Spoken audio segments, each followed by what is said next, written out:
So hello all, and welcome to the first session of The Man Who Knew Nothing, Between Neurodiversity and Practical Schizophrenia. This 8-session seminar presents an overview of the theoretical and practical problems of selfhood and the care for the self. Given today's assimilation of individual experiences by brutal economic forces, the rise of cyber zombies on social media, emotional passivity and exhibitionism, as well as the ensuing depressions, manias, and personal tragedies which we witness among ourselves, the ethics and politics of the care for the self and the ludic take on madness are now more pertinent than ever. Everyone can be creatively crazy, but who can be playfully mad without being a sociopath? More importantly, what does it mean to commit to a lifelong and perhaps multi-generational project without becoming despondent or a self-immolating pessimist? These are questions which not only bear ethical significance, but also political consequences. To answer these questions, this seminar provides a view of the self and technologies of self-care from 4 different perspectives. First, ancient ethics. Second, Middle Eastern philosophy. Third, psychoanalysis. And fourth, neuroscience. Assuming that we know nothing about ourselves, this seminar considers care for the self not as a matter of fantasy, but of disciplined experimental programmatics. And I'll introduce the instructor. Reza Negarestani is a philosopher. He has contributed extensively to journals and anthologies and lectured at numerous international universities and institutes. His current philosophical project is focused on rationalist universalism, beginning with the evolution of the modern system of knowledge and advancing towards contemporary philosophies of rationalism, the procedures as well as their demands for special forms of human conduct. He is the author of Cyclonopedia, published by Repress in 2008. And now I'll turn the microphone over to Reza, and after that, we can do some introductions. Thank you very much. It's so good to be together again. I mean, those old friends who have been in my classes. And also, it's great to meet new friends. As I mentioned, this class is not going to be that much theoretical. Yes, of course, we will philosophize, we theorize. But I imagined of this class more something of a kind of collective psychotherapy, where I do the preaching, and then you attack me, and then I challenge you. And then you also basically converse among yourselves about issues which are most important to us, not global cosmological issues, but issues with regard to ourselves. And we do this rationally. We do it through the history of philosophy, history of ethics. One of the things that I think philosophy at this point is lacking is good preaching. Good preaching is like good propaganda. And isn't it the task of philosophy to corrupt the youth? Why religious people get to corrupt people, and why not us philosophers? If that is really the task of philosophy. So, yes, this whole seminar is about corruption. A corruption that allows us to navigate and construct our own selves for the better, all things considered. So to that extent, as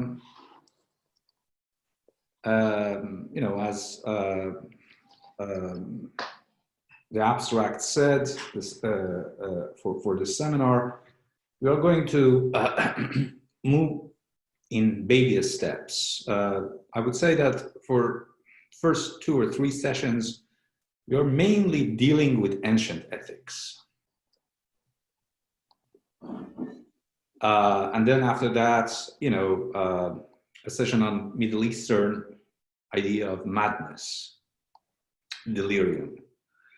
After that, psychoanalysis and, how we can weld together some insights some insights garnered by psychoanalysis to those garnered by neuroscience.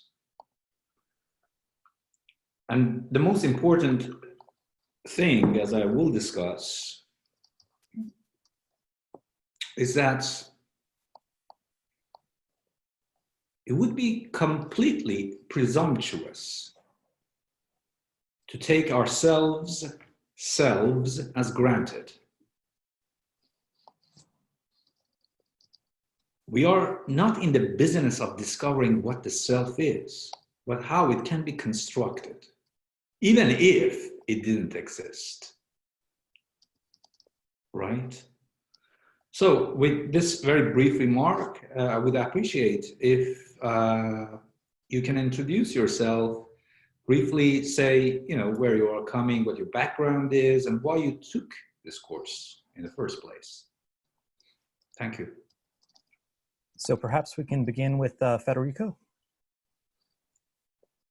Sure. Are you here? Can everybody hear me?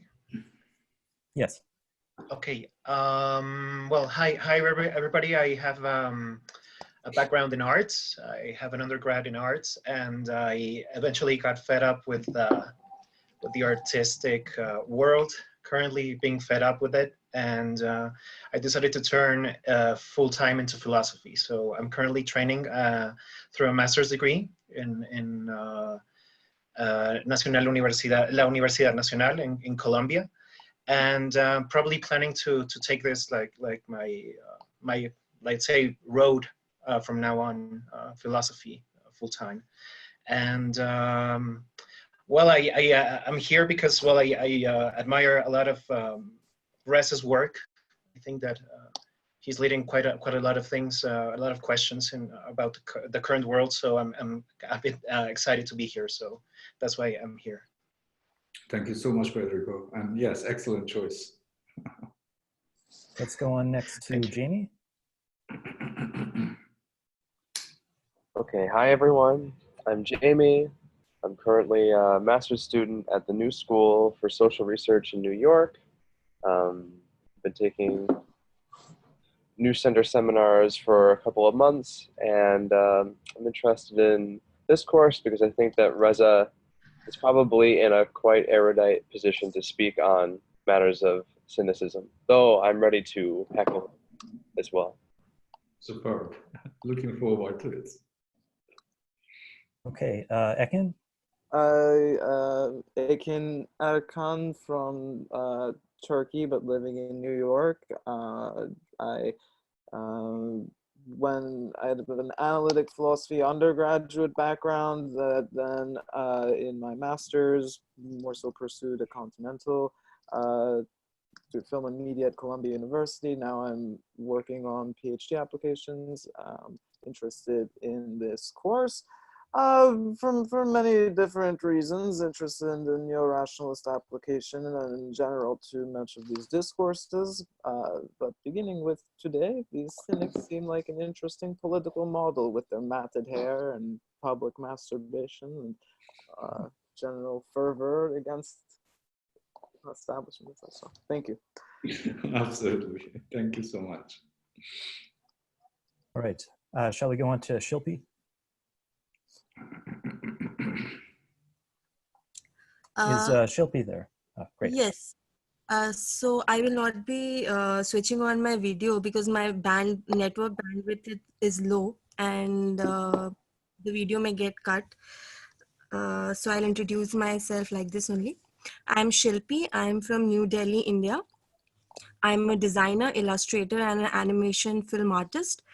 My main interest being here is because I wanted to take a class particularly from Reza, because I've been following his work since quite some time. So yeah, that's what brings me here. Thank you very much. I suppose that it's very late. Yes, it is. It's almost 1 at night. Oh my God. All right, shall we go on to Max? Is Max there? Yeah, sorry, a second. I have a background in the arts, undergrad in sculpture and grad and master's grad in art, where I was corrupted by a visiting teacher, and that's why I'm back here today with Reza. So yeah, I've been not moving away from the arts, but just a little bit in a sort of hangover, trying to figure out what my relationship to it is now. And I've been much more interested in kind of the tropes of minimalism, and I have a background in craft as well. So now I'm kind of in a craft region, and it's been focusing on the different identities here and how people identify as craftsmen. So that's where I'm at now. And I think that has a lot of kind of, construction of the self is a big part of the arts and crafts community. And so I'm excited to see where this goes already. It is so great to meet you again, Max. It's good to be back. Shall we go on to Evrim? I live in Istanbul, Turkey. I'm working as a freelance translator and put my master thesis on the plot of Levinas. And I'm doing PhD applications, those. Also, I'm working on Negarestani's intelligence spreads for some time, so I'm excited to be here. Yeah, that's all. Perfect. Thank you so much. Thank you. Thank you. Is Nikki here? Hello. Hi. My name is Nikki. I studied typography and programming. I'm based in Detroit, Michigan. My interest for the topics started earlier this year. I think I co-produced an exhibition called Mind Body, and the thesis was the care of oneself as social practice. I made a publication, it's some writings, and it really changed my world, and I started going into a more artistic form of what the description articulates well as disciplined experimental programmatics. Fantastic. I would love to have a copy of that publication if you can share it. Yeah, I wrote a fiction piece for it. Excellent, excellent. Let's go on to Jared. Is Jared here? Hello? Hi. Can you hear me? Yes. Hi. My name is Jared. I have a background in English literature and a department called rhetoric. So I was trained by contemporary sophists, hermeneutics, media theory, that kind of thing. Established an interest in philosophy toward the end of my term there with an independent project. Have a pre-existing interest in the Cynic tradition as continued by Nietzsche and Deleuze, and a special interest in madness and schizophrenia, particularly interested in whether any kind of ludic account of madness would have, I guess, diagnostic traction, some kind of... Jared, did you say ludic account? Ludic. Yeah, that was it was in the course description. Yeah. Okay, that's what I thought you said. To be honest, it's something I'm like intensely skeptical about, and that's why I'm interested to see whether it would have any kind of therapeutic efficacy, or neurological, I don't know, basis. Like Wilhelm Reich kind of. Yeah. Jared, fantastic. Okay, let's go on to Carl. Hi, I'm Carl. I'm originally from Sweden, although I'm working towards my PhD at Newcastle University in England. I'm in geography, although I've sort of continuously sort of found myself pulled on a kind of conveyor belt, sort of trying to walk towards philosophy, but I'm on a conveyor belt, so I'm being pulled back. So I'm somewhere in between there. Yeah, and I'm my kind of PhD project is kind of trying to stage the encounter between Heidegger and Artaud that never took place, obviously. in an interesting way. So I have the feeling that the seminar will sort of be interesting. Arto, of course, being perhaps the one who, more than anyone else, did not experience this madness very ludically. So I've also had a lasting interest in some of Reza's work. So it's nice to meet you all. Have you met Peter Wolfendale? You know that he teaches at Newcastle. Yeah, no, I have not. Well, you should. You should definitely do that. And actually, I would love to look at this dissertation. My version of madness is between Lewis Carroll and Antoine Artaud. I know that Artaud thought that Lewis Carroll's work was bullshit. Yeah, very much so. Yes. Well, I'm just starting out, but I'll be happy to sort of keep in touch with you on this. Absolutely, absolutely.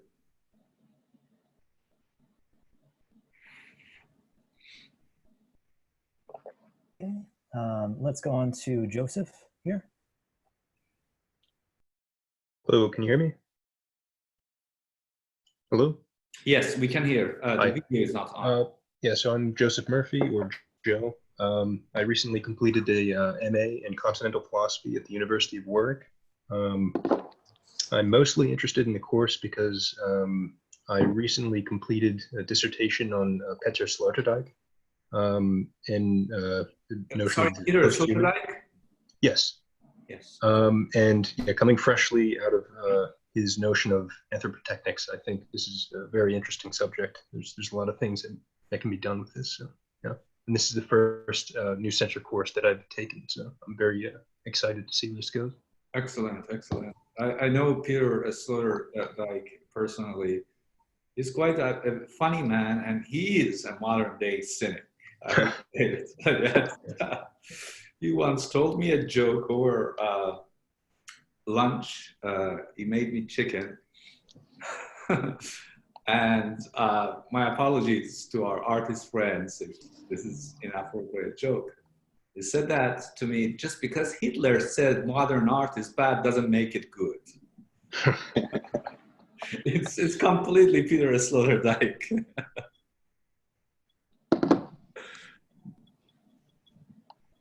All right, shall we go on to Geronimo or Geronimo? Yeah. My name is Geronimo. I'm from Mexico City. Currently, I'm living in Austin, Texas, where I'm going through my second year of an MFA program. I work mainly with sound installation. And the reason I'm here is because last summer I was in a residency program in Mexico City, Materia Abierta, and we had a seminar with Reza. Of course, I remember you. Yeah. From the audience. Yeah, I was there. A lurker. And that was like my first encounter with philosophy in academia, so to speak. And it triggered like very useful and meaningful thoughts that I could apply to on my practice. And I also been thinking about the notion of apophenia to create multiple track installations. That's it. Really great to have you here, and thank you for taking this class. Yeah, thank you. Now, is Mariel present? Yes, hi. Well, I'm Ariel. I'm from Peru. Do you hear me or something? Yes. Okay, I'm sorry. I have an undergrad on communications, which is like nothing. But I also have studied psychology by myself. So I wish to have a more philosophical view on my worldview, and that's why I'm here. I wish to learn from Reza's work. I haven't read anything of you, Reza. I'm sorry, but I will because it's really fun and fascinating. And I wish to play with the concept of self, which is something that I found fascinating. And that's all. Thank you. You should know that Peru, for some reason, thanks to, of course, we shouldn't fool ourselves. Those people who are coming from developing countries like in the Middle East, in Southeast Asia, in Africa, in Latin America, steadily have been rising in the philosophical circles. And you would be actually quite surprised that there are so many great philosopher friends that I have that are coming from. Yes, I didn't know that. Like who you know? Do you know Daniel Sasilato? Yes, I think it's like Giancarlo's friend. Yes, Giancarlo's friend. Danielle, right now, is at CalArts. In fact, yes. There is a lecture is going to deliver tonight. I think it would be online. I mean, you can of course go and watch it on CalArts channel. It's called The Construction of Possible Worlds. Okay. Thank you. Absolutely. Okay, can we go on to Lord? Is Lord present? Unmute. Yeah, can you hear me now? Yes. So hello, I'm Laure, based in London. Background, art, filmmaking with moment in philosophy. I must say, 3 years ago, I took a seminar with you, Reza, but you probably don't know. Of course, no, I completely remember. I was super shy, and yes, I know that. Yes. But like exactly, I think 3 years later, I'm back. Like madness after math. And yeah, my interest in this seminar comes with this dissertation I finished a few months ago that was looking at Abi Warburg's work in relation to aspect of his work that were regarded as pathological and in relation to the methodology of his work.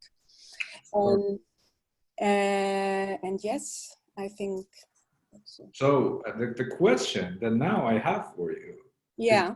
You said that you were shy, which I know that was true, but now you are taking a class about being a shameless dog. Mm-hmm. So that's quite a leap of faith, I would say. Big jump. Waf waf.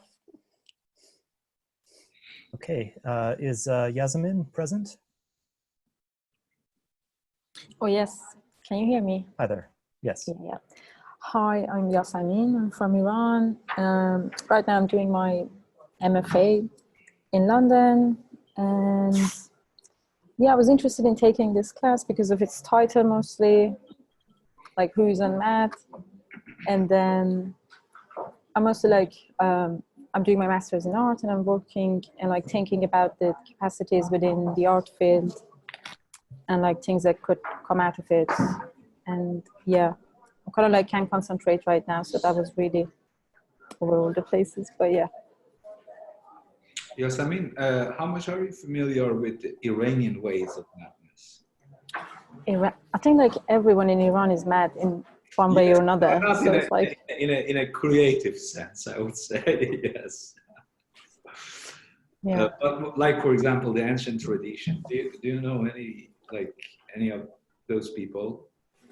Like, would that be something like Czar, or are you going like way back? I would say that, for example, Attar was quite a mad figure. Mm-hmm.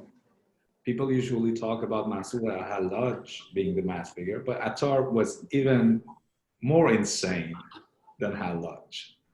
So there are all these, really fantastic anecdotes about Persian madness. I don't like the word Persian. Let's say Iranian. Though that is just like also a bad word, means being the nest of the Aryans. Well, what can we do? Have you read Jason Babak books omnicide? I mean, I've just read like a brief text, but I haven't read the book. Just like know about it. It is magnificent. What? Sorry? Sorry, I didn't hear you. No, I said it's magnificent. It's a fantastic work. I quite liked it too. I'm publishing an article on it in this week. It will be printed in Philosophy East and West, which looks at Iranian, Turkish, etc., like philosophical traditions in the Middle East. It's a journal that's a little odd in comparison to all the other continental ones. Mad people of the world, unite. Exactly. Okay, let's go on to Sophie. Hi, I'm Sophie. I'm from Germany. I finished my bachelor in May, and now I'm painting and working with tiles, and I'm pretty removed from any outside world, so I'm always enjoying once a week a online course, especially of course with Reza.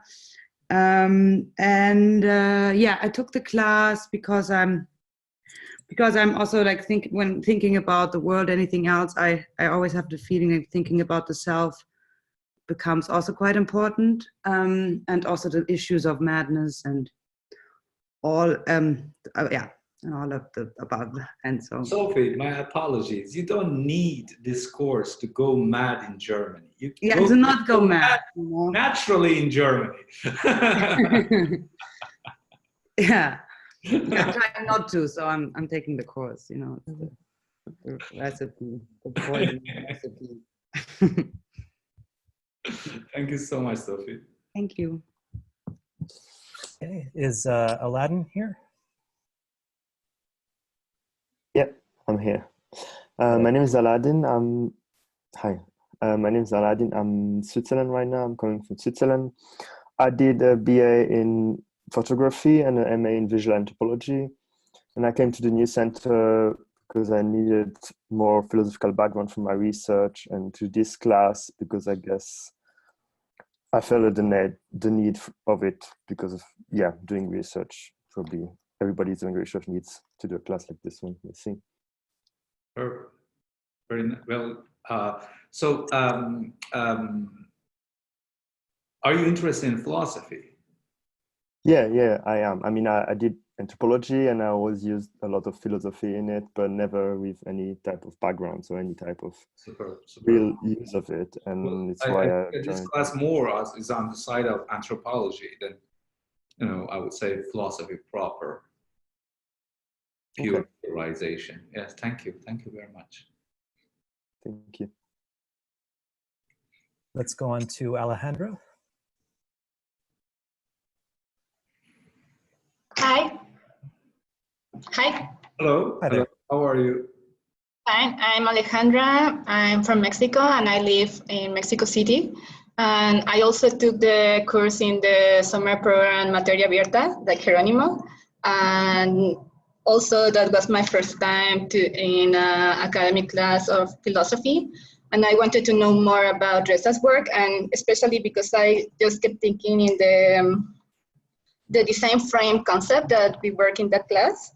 And especially the question, what does it mean to deserve something, and what does it mean to belong to a design frame? But that gives me to another question that is especially, what does it mean to not belong to the design frame? And I think that that's why I'm super interested in stories that inhabit in the margins. And I think madness and all the things that I read in this class and has to be with that. Now, yeah, it's connected to that. Yeah. Thank you so much. Yeah, no, definitely the question of frame of reference is always the most important when you are approaching the question of ethics and self. So ego obviously is frame of reference, but ego is not merely the only frame of reference. You can, in fact, construct other frames of reference, just like science, like how we see the earth from different frames of reference. Yeah. Okay, is Stefano present? Yes, can you hear me? Yes. Hi everyone, I'm Stefano. I'm based in Milan and my background is in philosophy. I've just taken a master's degree in continental philosophy at the University of Warwick. I'm now working on my PhD applications and I'm taking this class because I'm interested in Reza's work and because I want to know more about the different perspectives on the concept of the self, selfhood, and so on. So yes, thank you. Superb, Stefano. Thank you so much, and nice to meet you again, by the way. Nice to meet you again. After Let's go on to John.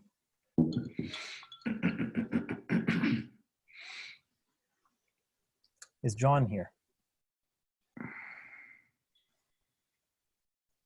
We can't hear you. John, can others hear John?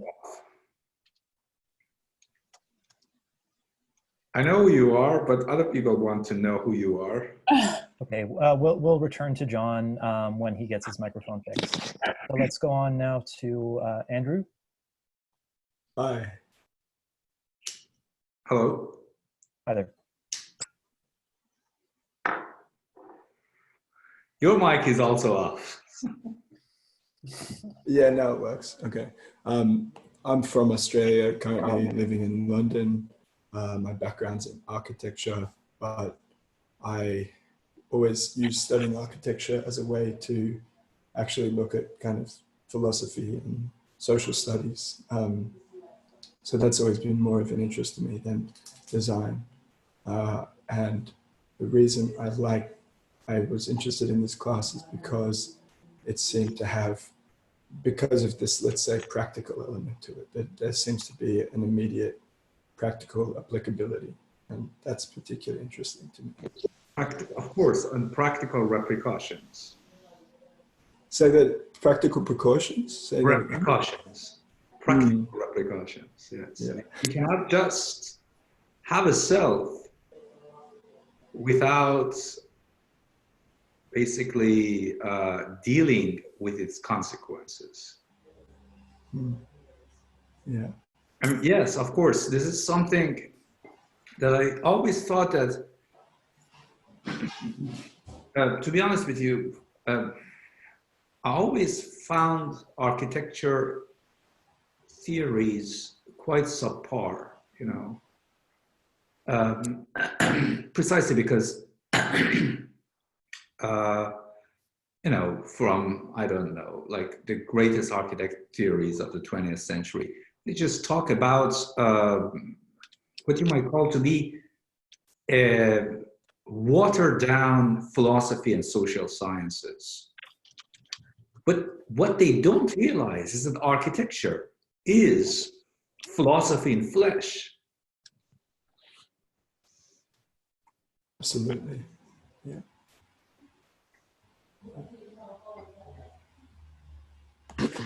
Okay, let's go on to, is John's mic working now?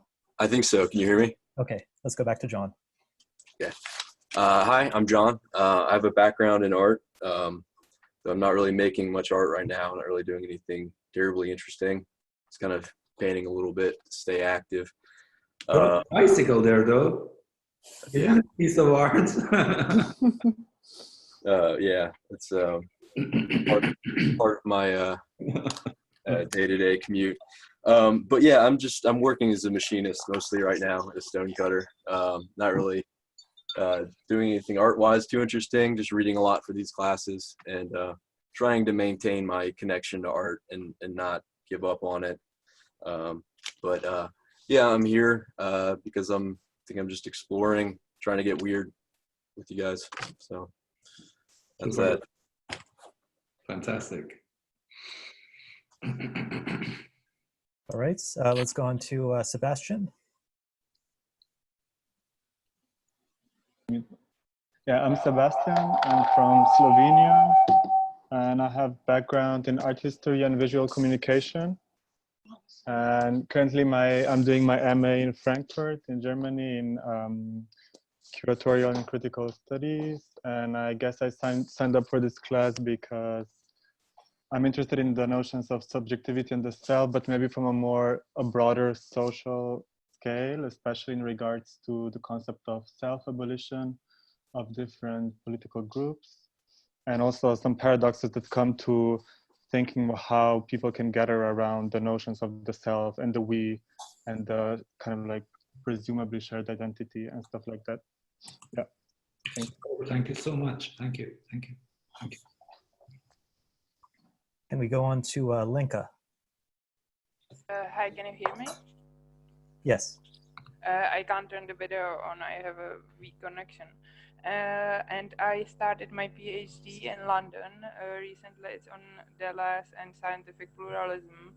And becoming a PhD student, I started to think, what does it mean to be academic philosopher nowadays, and about commodification of concepts and hypocrisy of academic left and strategies of resistance. So that's why I'm taking this course. Okay, then you are in the right kind of class. Hypocrisy of academic left. I like it.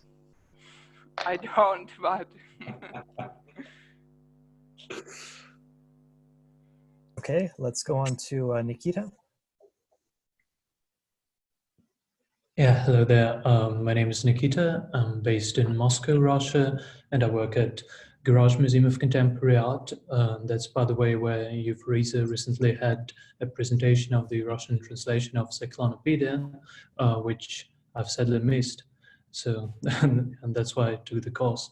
But not really. I'm just doing a program on emerging technology and newest media in artistic work and research at the museum. So together with that, I've never had a formal education in arts or philosophy. So I guess I'm here to mostly broaden my perspectives on the understanding of current situation.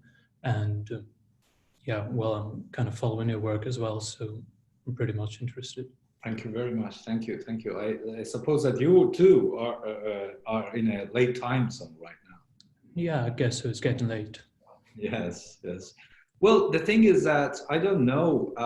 We can, if people feel everyone thinks that this is just too late, we can bring it an hour back if everyone votes for it. You know, I am free today. Basically, I'm only doing this course and that's it. So I'm flexible to every suggestion. Thank you. Let's go on to Sean.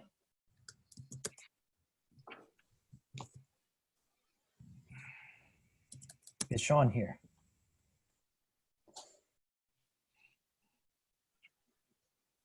Sean, your microphone is not working.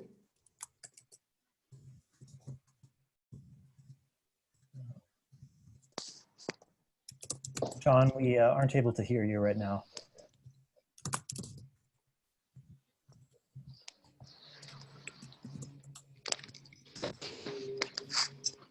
Maybe we'll go on to Juliet and then come back to Sean. Sean is always mysterious, not only on Facebook, but also in these panels.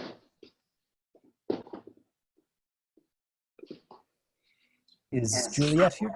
Great. Yes, I'm here. Can you hear me? Yes. Yes. Hi, I'm Juliet. I'm from New Zealand, but I'm based here in Frankfurt in Germany. I'm studying in the film class at the Städelschule here, and I wanted to take this class because the thesis was very interesting and exciting to me in relation to my own work. I'm interested in characterization and maybe character archetypes or constructions of the self that are more hysterical or mad. Yeah, I also shadowed a friend back in New Zealand when he was taking a class with Reza and enjoyed a lot of the text, so I was quite keen to participate in a class myself. Yes, thank you so much. Thank you. Let's go back and see if Sean's microphone is working.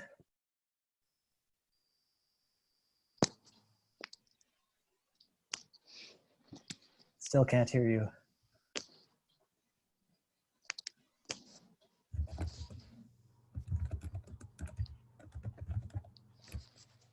No, still no. Okay, well, you're welcome to write in the chat an introduction to yourself, or we can come back to you at a later point.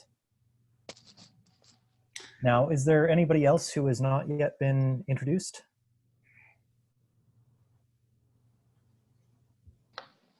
If not, we can go on to Reza's first Maybe we topic. should have, after the introduction, have like 5 minutes break.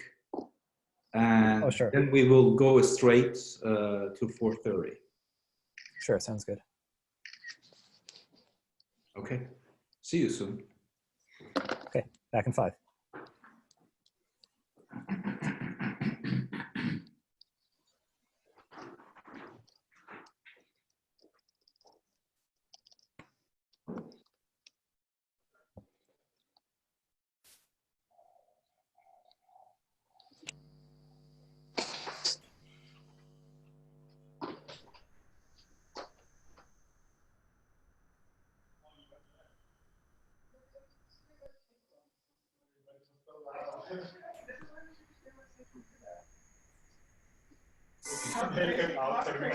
Plot twist if I walk into your video.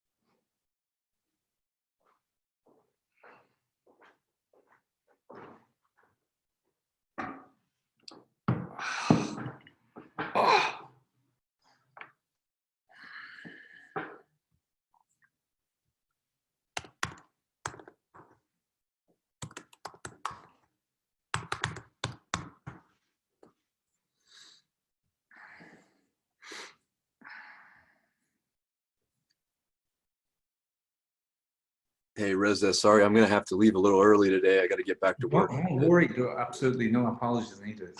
Okay.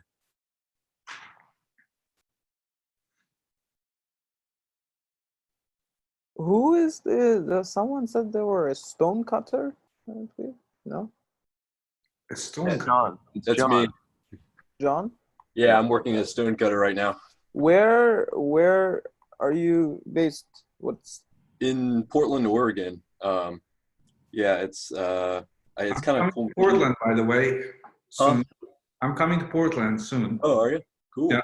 What's the occasion? Some talk and stuff. Oh, cool. Well, I'll look it up. I'll be sure to attend if it's public. Yeah, it's public. It's absolutely. I would love to meet you. Mikey Wells. You know Mikey Wells? I don't think so. No. He's the editor for Triple Ampersand. Oh, he has a bookstore. He has one of the good bookstores in Portland. You should definitely go there and talk to him. Is that aleatory? Yes. I could never find the physical location of that place. I always thought that, I actually once clicked on the Google map and it looked like in a residential area. No, you have to be aleatory to find it. It's like the zone. That's funny. Interzone. No, not interzone. You have to get what do they do in the zone? You have to get like a cloth and you have to throw it in an aleatory manner. I need a stalker. Yes, in stalker. Exactly. You only find it by way of tossing a coin. Yes. Yes, Ekin, I'm a stone cutter. I was going to ask if you guys have a union. No, we do not. Because my stonecutter friends always are like saying that in the West particularly that they're not unionized. Yeah. I'd like to work at a union shop, but right. Might mean I have to wear respirators so I don't get silicosis and die like Spinoza. No, yes. if I can't at least grasp Spinoza, I can get silly. You know that Spinoza got cancer precisely because he used hand techniques to cut lenses, not machines. I imagine he was. Huygens did the same thing, but with machines. He never got cancer.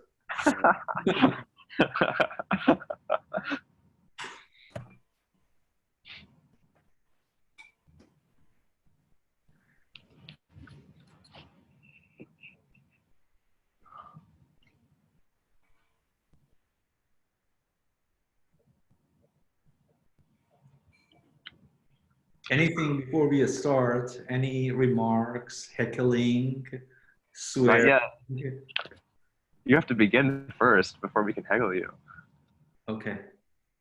Well, no, you can always preemptively swear at someone. That's true. Okay,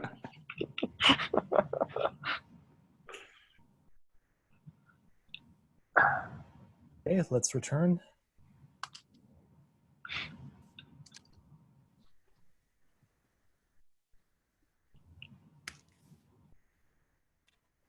Reza, are you ready to start now? We can come back. Thank you very much. So, just a very brief comment on how we move forward. Every week, of course, we have 8 sessions and 7 sessions, in fact, for presentations. And I would say that if you guys can rein down your ambitions and only talk for 10 minutes, not more than that, then we will have 2 volunteers each session for presentation. If there is no volunteer, then I have, unfortunately, used the tyrannical powers as my hat to choose one of you. And essentially, the presentation, you know, can be quite flexible. You can talk about like the materials we have talked about in previous sessions, or you can ask questions that are prospective about the future sessions, such that they can basically glue back together what we have already learned and studied and what we might learn or should explore. So 2 presentations each session, no more than 10 minutes. And that's about it. Of course, those of you who want to write an essay, I will give you feedback.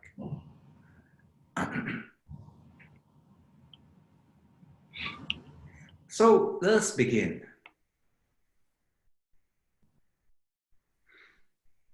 The story, the origin of the story is quite trite. We have already heard about it numerous times. The Oracle of Delphi. Know thyself.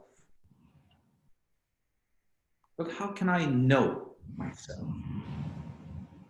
As if self was a thing. No, self is not a thing.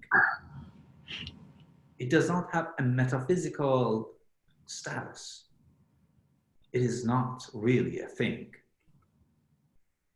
So what does it mean to know oneself? Well, where Socrates' genius unfolds. To know oneself,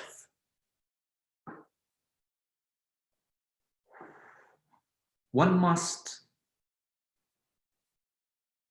hypothesize about the existence of self, even if it didn't exist to begin with. But what does it mean to hypothesize about oneself or one's self? Well, that is the meaning of hypothesis, the original meaning of hypothesis. To construct something that even if doesn't exist, can gain a reality, a traction on reality, right? So the construction of the self, also known as self-cultivation. Self-cultivation has, of course, in today's vocabulary means that, you know, you already have a self and you try to cultivate it, which is usually a kind of a lifestyle of sort. But in the original sense, self-cultivation absolutely didn't mean something like a lifestyle. You know, how I can curate myself. No, it's not something there that you can create it. Self-cultivation meant to construct a self, first and foremost, such that the construction always leads to a flux of selves, better selves.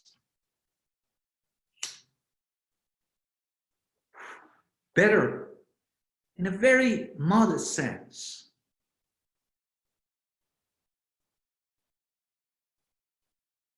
In the sense that we can adapt to reality, whatever comes at us.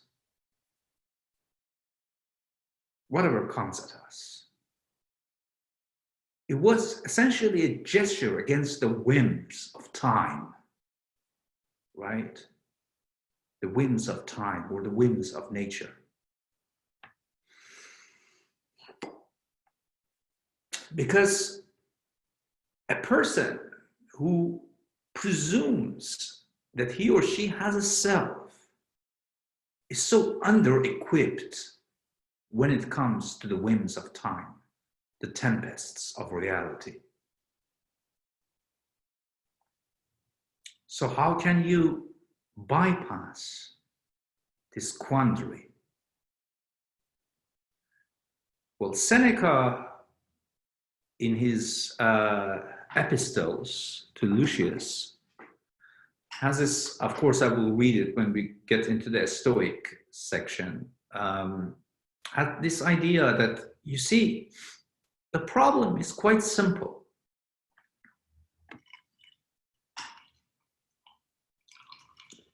So there are men, and by men I mean humans. That's how, you know, they are basically worded back then.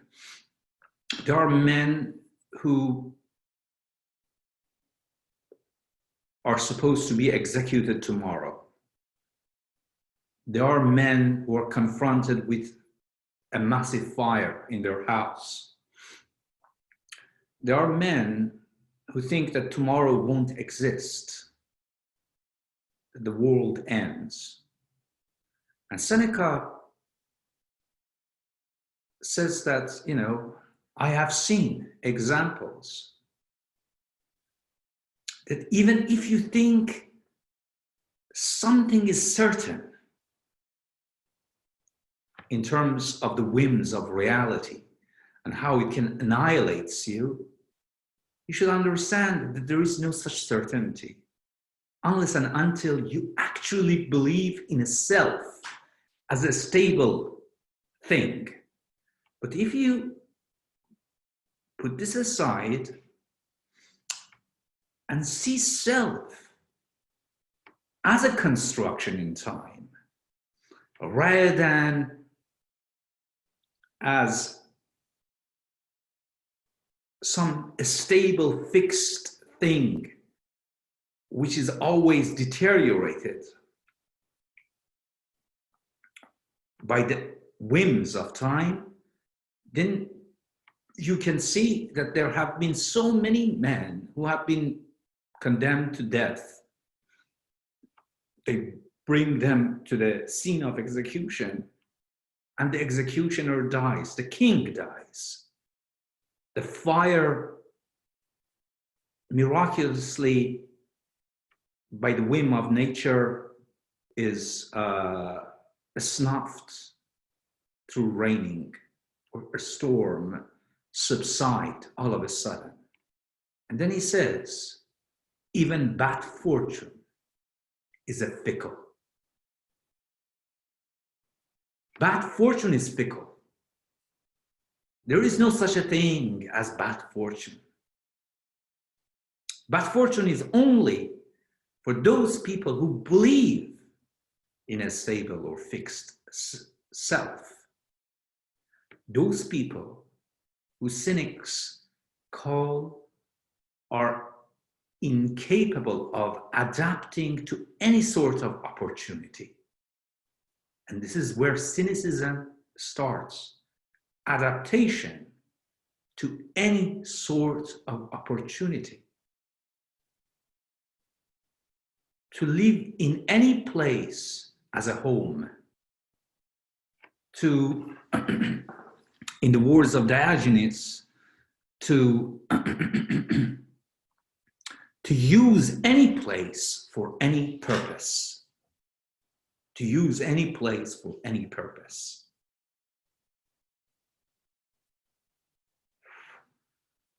The whole point here is that you cannot do that unless you suspend your belief in self. Obviously, we see people today who say that, oh, well, we don't have a self, right? As if miraculously the egotism of the self goes away simply by proclaiming or claiming that I don't have a self. No, in fact, we have seen quite often that those people who say that they don't have a self are the most egotistic bastards of all. This is not a matter of simply believing or claiming that I don't have a self, but a matter of exercising the suspension of the self as a way of life. And this is the very doctrine, the core doctrine of cynicism. Questions before I move forward? It seems like maybe this null hypothesis on the ontology of the self, it doesn't even seem necessarily that this is something that the cynic proposes from their own standpoint, but rather as a kind of hypothesis that is offered by transpirations and by the environment itself. In other words, the actual kind of harsh conditions in which one lives is offering a hypothesis that one will not survive it. Absolutely, absolutely, yes. But then the counter hypothesis by the cynics is actually that one will subsist. So it seems like there are two hypotheses. There's some sort of a null hypothesis that's offered by the unforgiving conditions of the environment, but also some sort of counter hypothesis that one would be able to subsist. Yeah. The second hypothesis, I would say, is a little bit different for cynics.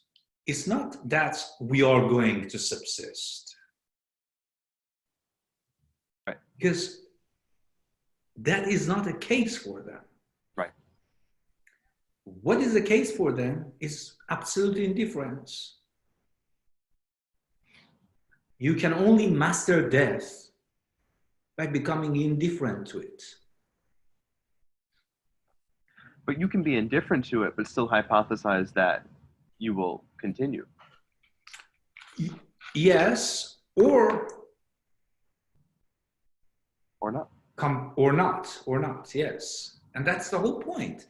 That the indifference is a kind of like a generative vector. That you can either say, yes, you can continue, or no, you cannot continue. It just doesn't matter, really. But if you do continue, there is this presupposition that you will accrue a certain amount of virtue by doing so. So it's not entirely indifferent. There is a kind of selection effect that's kind of presumed within this vector. Virtue is the indifference itself. You see, because it's the virtue of indifference to life and death that allows you for happiness, for eudaimonia. Rez, I have a question now that you bring this up, this indifference.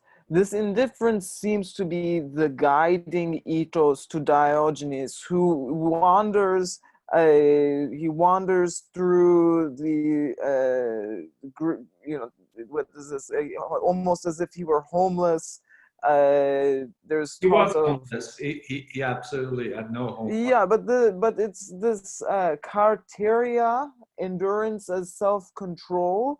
So it's like the lines of error are the only lines for this for Diogenes. He's walking barefoot and embracing these marble statues in the winter, never tracing back over his steps, eating once a day like an athlete, never really stopping his journey. This endurance makes nature bend through self-endurance. Nature bends too. No. That nature is not bent. This doesn't imply that nature is bent to one's will. No. Does one bend to? I mean, is it a cyclic? Is my question. No, the thing is something more devious and more cunning, in the sense that, okay, one of the theses of cynicism is to live by nature. Of course, I mentioned earlier that this thesis has been, misinterpreted over the course of history of philosophy. It's not as if, first of all, cynics are not really those kinds of what you might call to be nihilists or naturalists who would say that there is no such a thing as norm or law. No, they agree that there are such things as norms or laws, but some of them are illusory. Okay, so they do stick to the distinction between nomos and physis, norm and nature. It's just that they think that the best way that we can rediscover the best norms of ethics, of virtue, of self-mastery, of freedom, emancipation from the winds of time, is to actually use nature in the right kind of way. In the sense, the famous example of Diogenes. So he's a vagabond, right? He has recently been exiled from Sinope, his birthplace. He has no problem with it. He embraces this whole exile. He says that I don't have a home. I don't have a state. I don't have a city. I'm not citizen of any sort of state. I'm a cosmopolitan. This is actually what he says. The word cosmopolitan comes from the Cynics.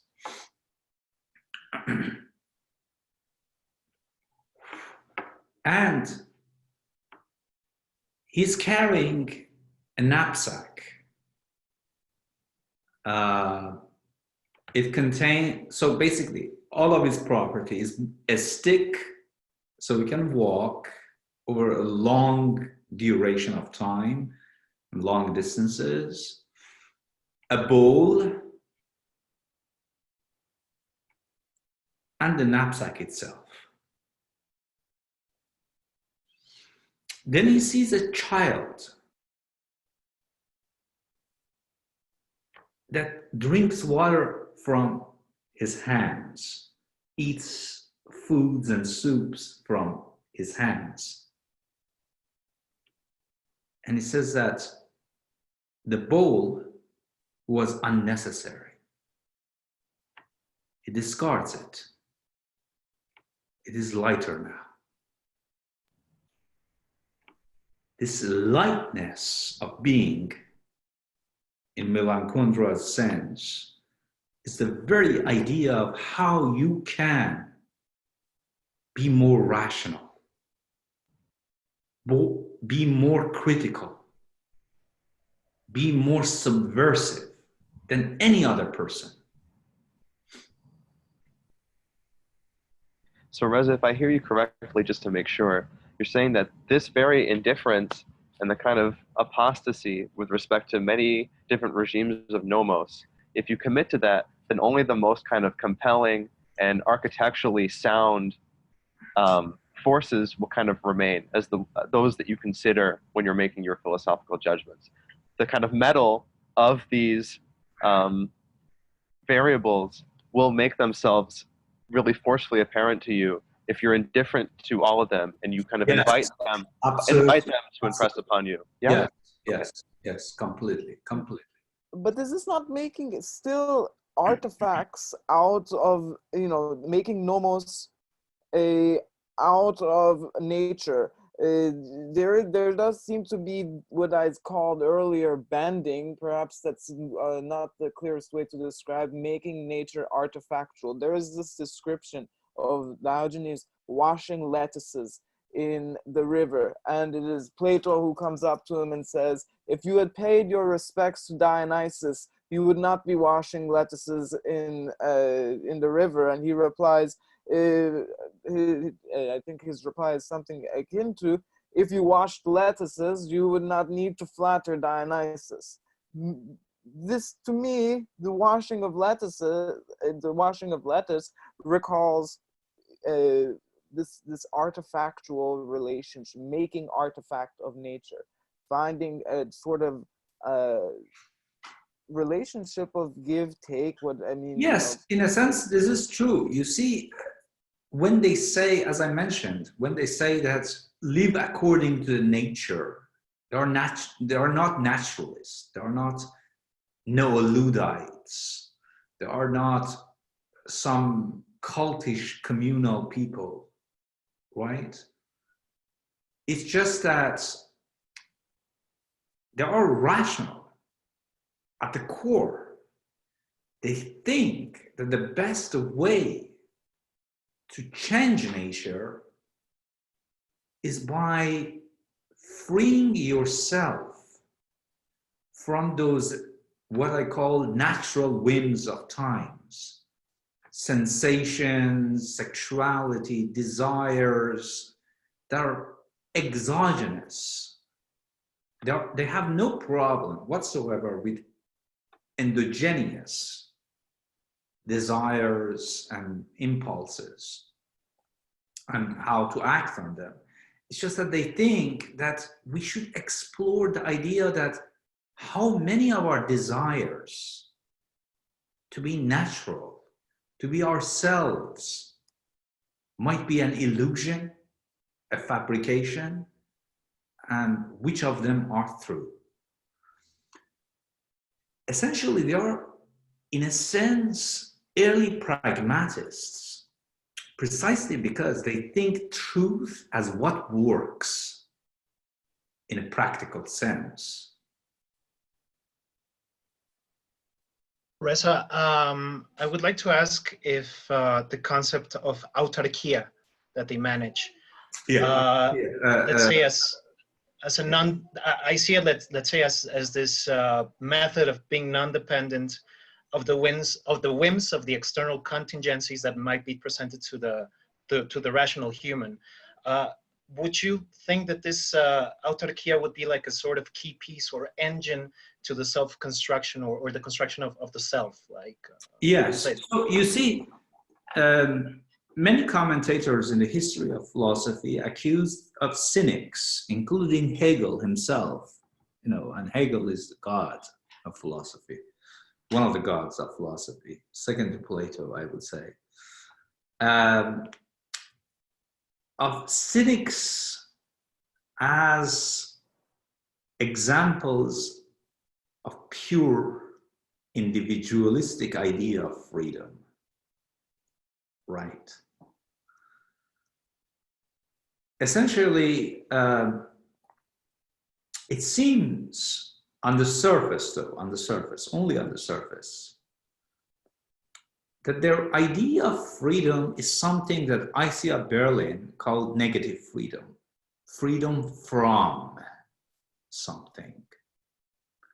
So they accuse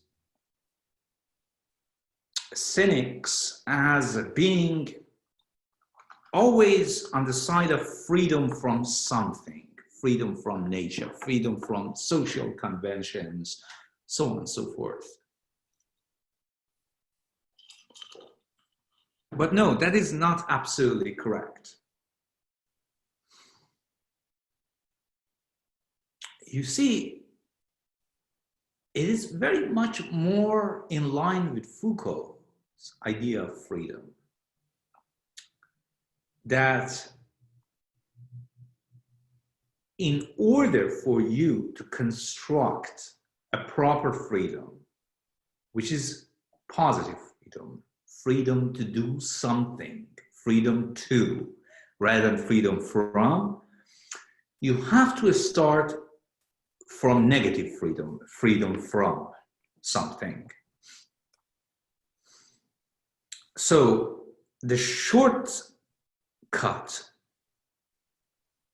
to virtue, to happiness, in cynics' terms, all it means is that in order for us to achieve, to do something with our lives that other people couldn't otherwise do, we have to relinquish some of illusory freedoms that we had, and or limitations for that matter. And only then we can move on and do something good with our lives. Because otherwise, as long as we are entangled in this web of illusory ideas of freedom, social conventions, and realities, we can never achieve anything. We are merely,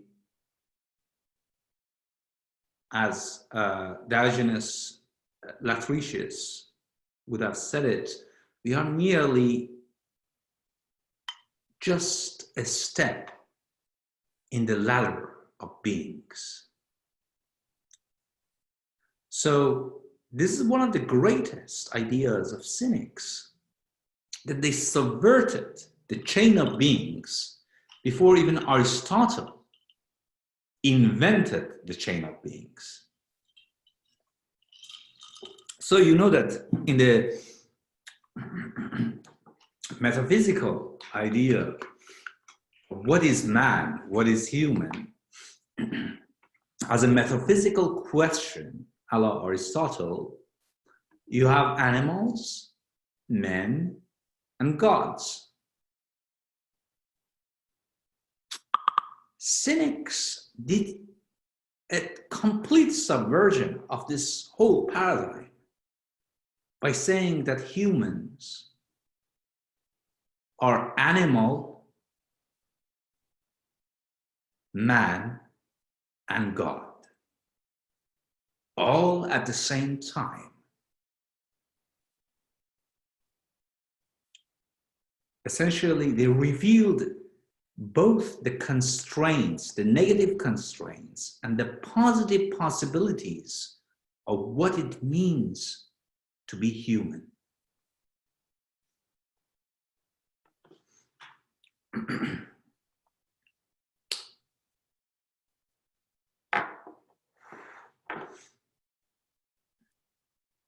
Any questions from the silent ones, perhaps?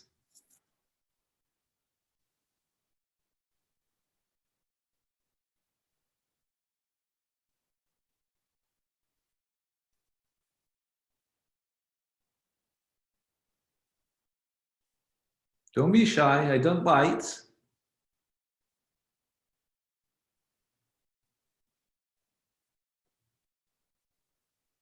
I do, but very lightly.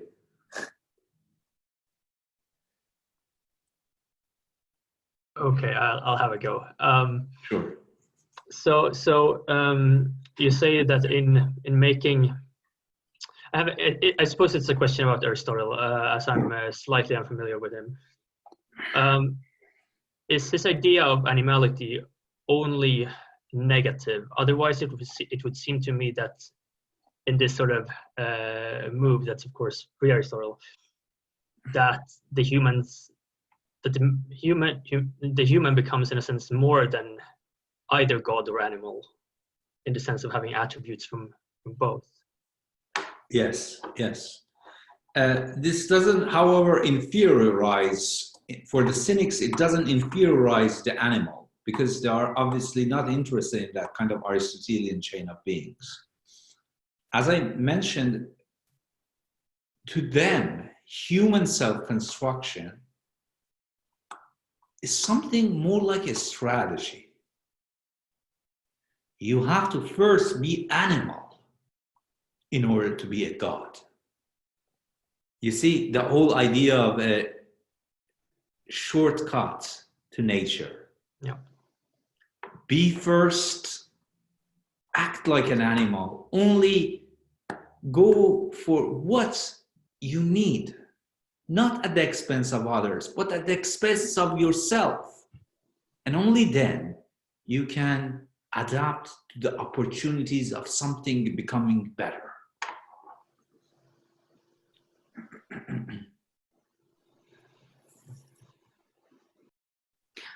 Reza? Yes. So then, I don't know if, when you say free from, but which also gives the possibility to, also I'm thinking about fear and not having the fear to lose anything, and regard then to do the free too, you know what I mean? Yes. But the animals also has fear, you know? I mean, there is this. That is the whole point. That there is, you see, so there are different, what you might call to be regiments for a cynic philosopher to be born, to be mature. One is physical endurance. One is eudaimonia, happiness as a telos, as the end goal of our life. And there are so many others. And one is ascesis or excessis. Ascesis used to be a term for athletes before philosophers adopted it. It's simply, for example, asisomoe, we exercise, just like athletes, we exercise. So obviously, you can't just shed yourself of fears. This is not something that you can theorize about it. You have to go through a discipline, an exercise, just like athletes, to overcome the fear. And that's the whole point of cynics. It's not that they think that you can simply get rid of yourself of fear. No. That is the whole procedure that lasts a long life. To master death, one has to learn death, the meaning of it, and the meaning of life. Otherwise, there is no way out. So, this idea of exercise or ascesis can be both bodily and mental. You cannot have one without the other in the cynic thesis. You absolutely have to put yourself at risk sometimes. You have to exercise every day, like Diogenes. Like when it's hot summer, I roll in sand, hot sand. When it is cold, I embrace a marble statue. All for this purpose, that I can slowly shed the fears. Because what is fear? If not losing what you didn't have to begin with. You see, that's the whole point of cynicism. So if self is just a construct, and regular people think that they have a self and they are entitled to this and that, and they should be treated such and such, then if you suspend this belief and you try to reconstruct or construct the self, then of course you shouldn't be afraid of anything, because only an ego is afraid of things, not a self as a construct.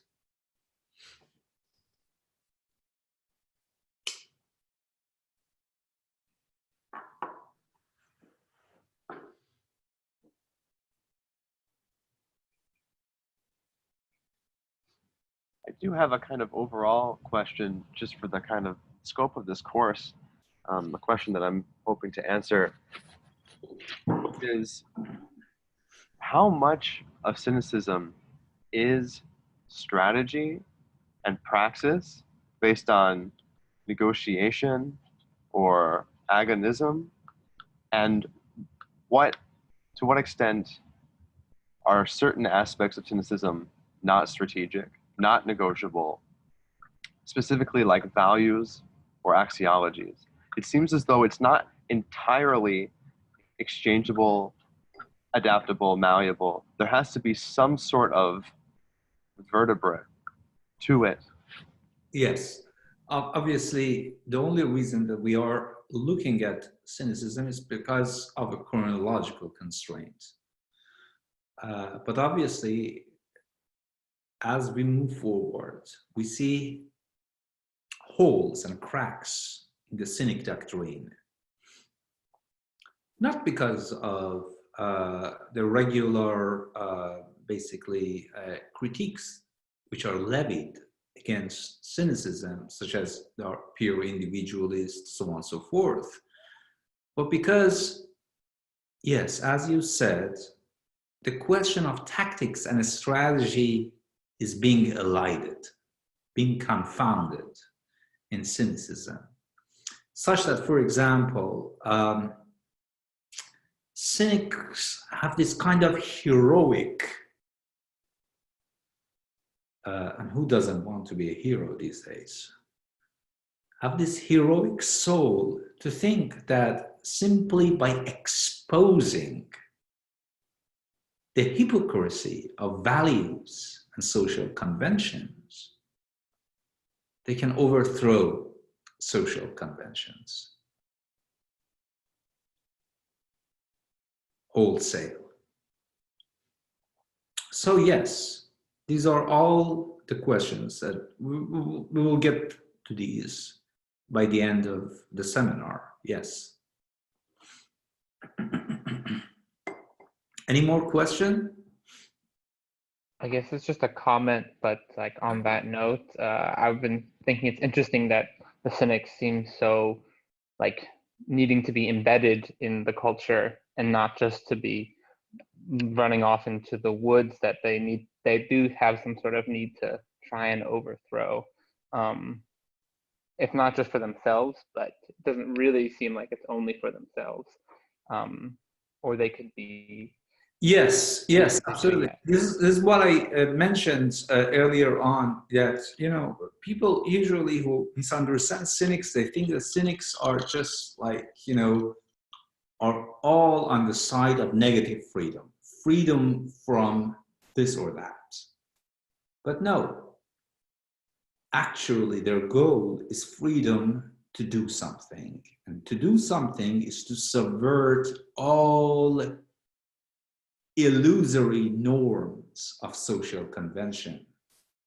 So they have to settle in a society in order to reclaim their idea of positive freedom. Because if they were just, as you said, they were only in the business of negative freedom, they could run wild into the forest, foraging, and so on and so forth. But no, they want to be in the city, in the polis, to make sure everyone knows and feels when I am going to shit, my apologies, on your social conventions.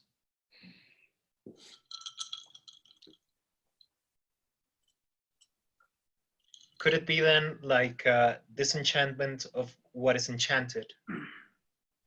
Yes, of course, it's like, basically, you can think about it as Nietzschean transvaluation of all values.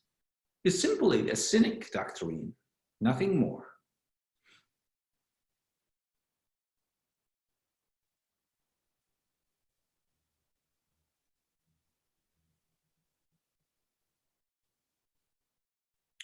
Any remarks? Any questions? I have a question. Sure. I'm trying to understand the definition of nature you have in your mind. I mean, you said that nature is used in order to construct a self. So would you say that nature is a pre-given entity,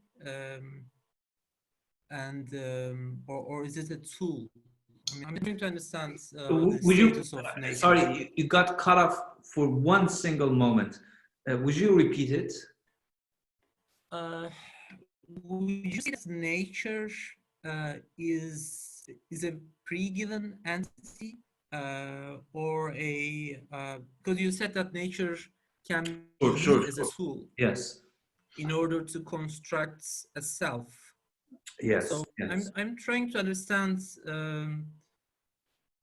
how we encounter with nature. I mean, do we encounter with it as if it's a pre-given thing, and then we use it to construct the self out of it, as if it's a raw material? You see, this is a very tricky question. Different cynics at different times believed in different ideas of nature. So, for example, you get something like this, that anything that is not practical and observable is not nature, right? In early cynics. Then you get a far more broader idea of nature, that nature is simply a field of possibilities given by time. So depending on these, stages of cynicism, you can get different consequences, obviously. But for the most part, I would say that all cynics believe that nature both is a limitation and also a field of possibilities. And hence, the idea of thinking according to nature was in the sense that we do a shortcut, and this shortcut takes a long time, even probably more longer than kind of a long way of theorization about nature. It's about this to understand the negative and positive constraints of nature, such that we shed those negative constraints by becoming minimal or minimalistic, such that we can espouse the possibilities of nature. Because for them, nature was always a kind of a vague idea. They are rationalists at the end of the day.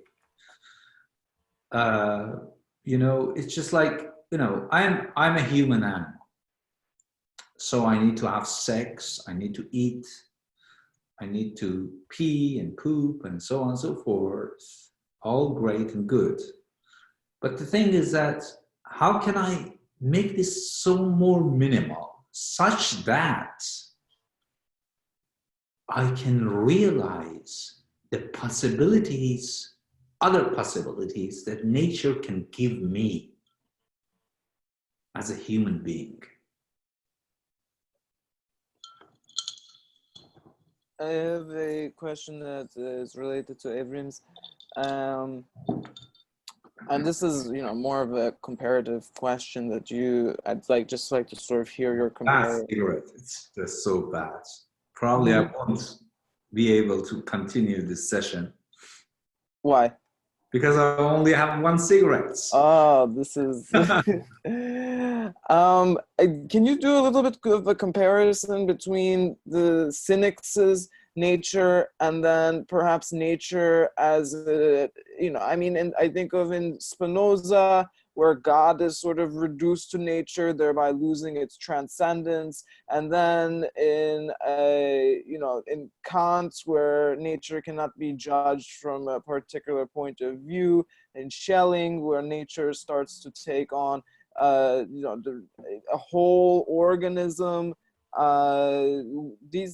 These ideas of nature, especially those developed, you know, in natural philosophy and in idealist, you know, post-German idealist thought.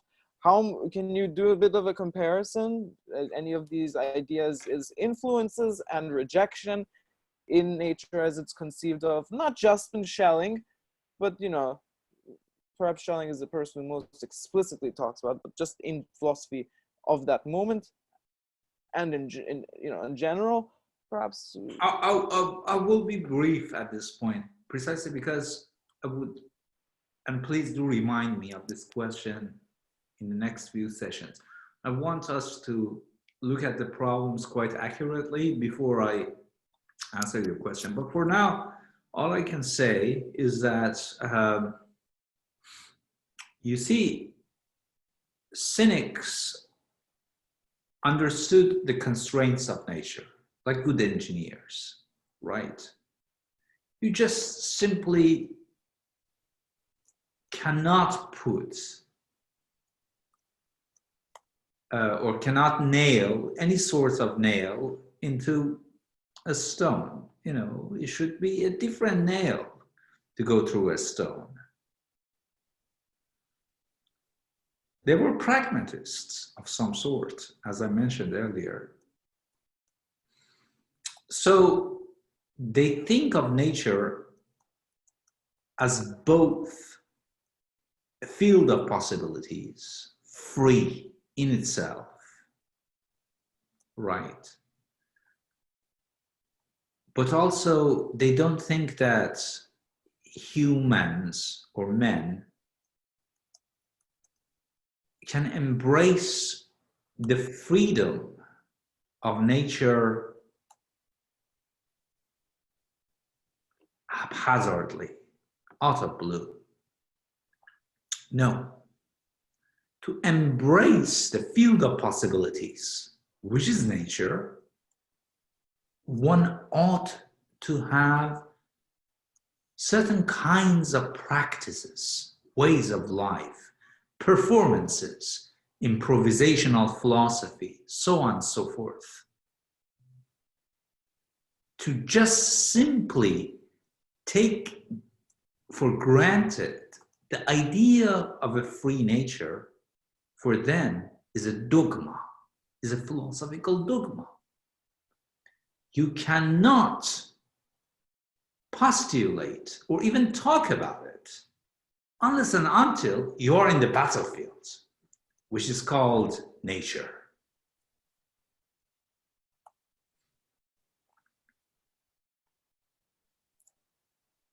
it is really important to mention that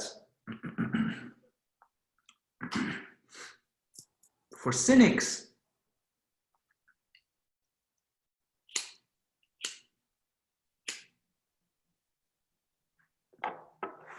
philosophy was not the organon of theorization, like Plato. It was more like the way of life. But what kind of way of life? It was the idea that if we are going to have a philosophy, this philosophy should be the organon of adaptation, attunation, acclimatization to the possible scenarios that nature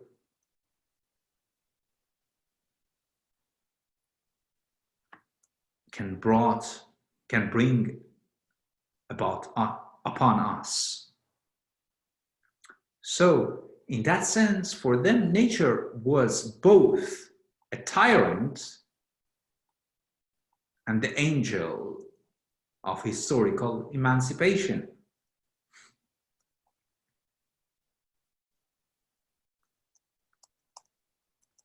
Of mankind.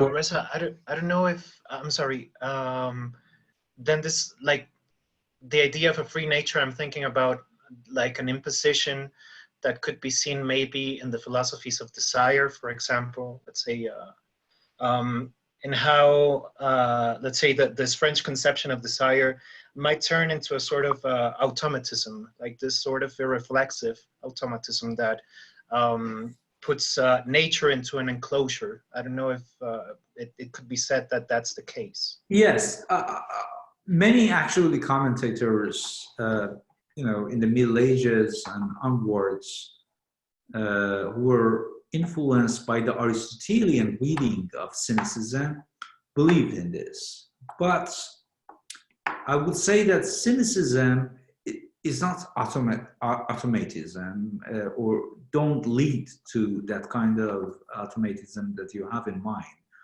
Why? Because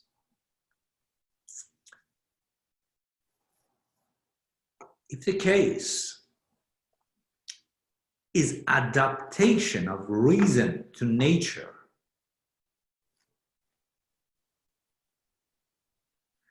and not simply subordination of reason to nature, then obviously the whole idea of automatism is out of the window.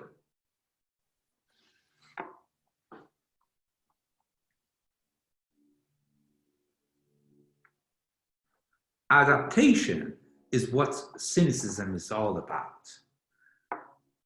And to adapt, you don't always need to perform your primary task as a human animal. You can also perform tasks which are human God, right? Something like this, that, you know, of course, as I mentioned earlier,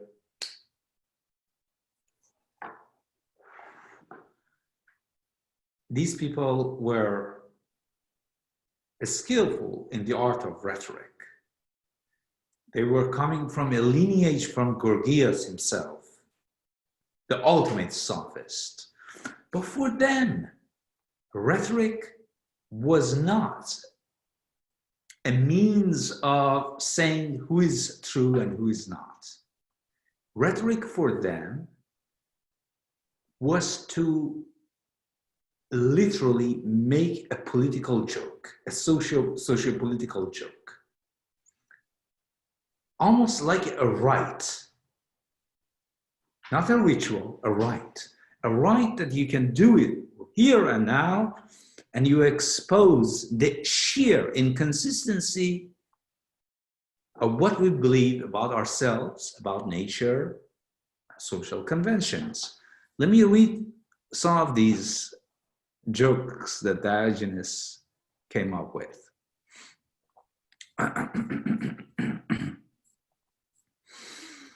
My apologies.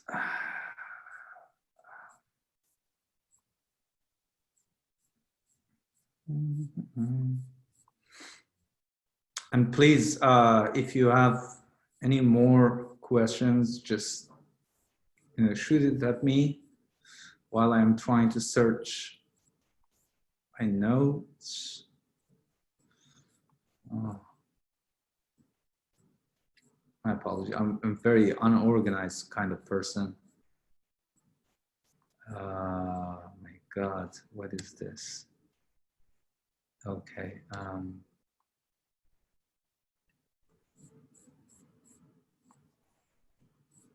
Before I get embarrassed, maybe someone should shoot a question. Okay, I found it. Okay. So this is okay. So here. So cynics were basically thieves. Just imagine that Diogenes comes at your party.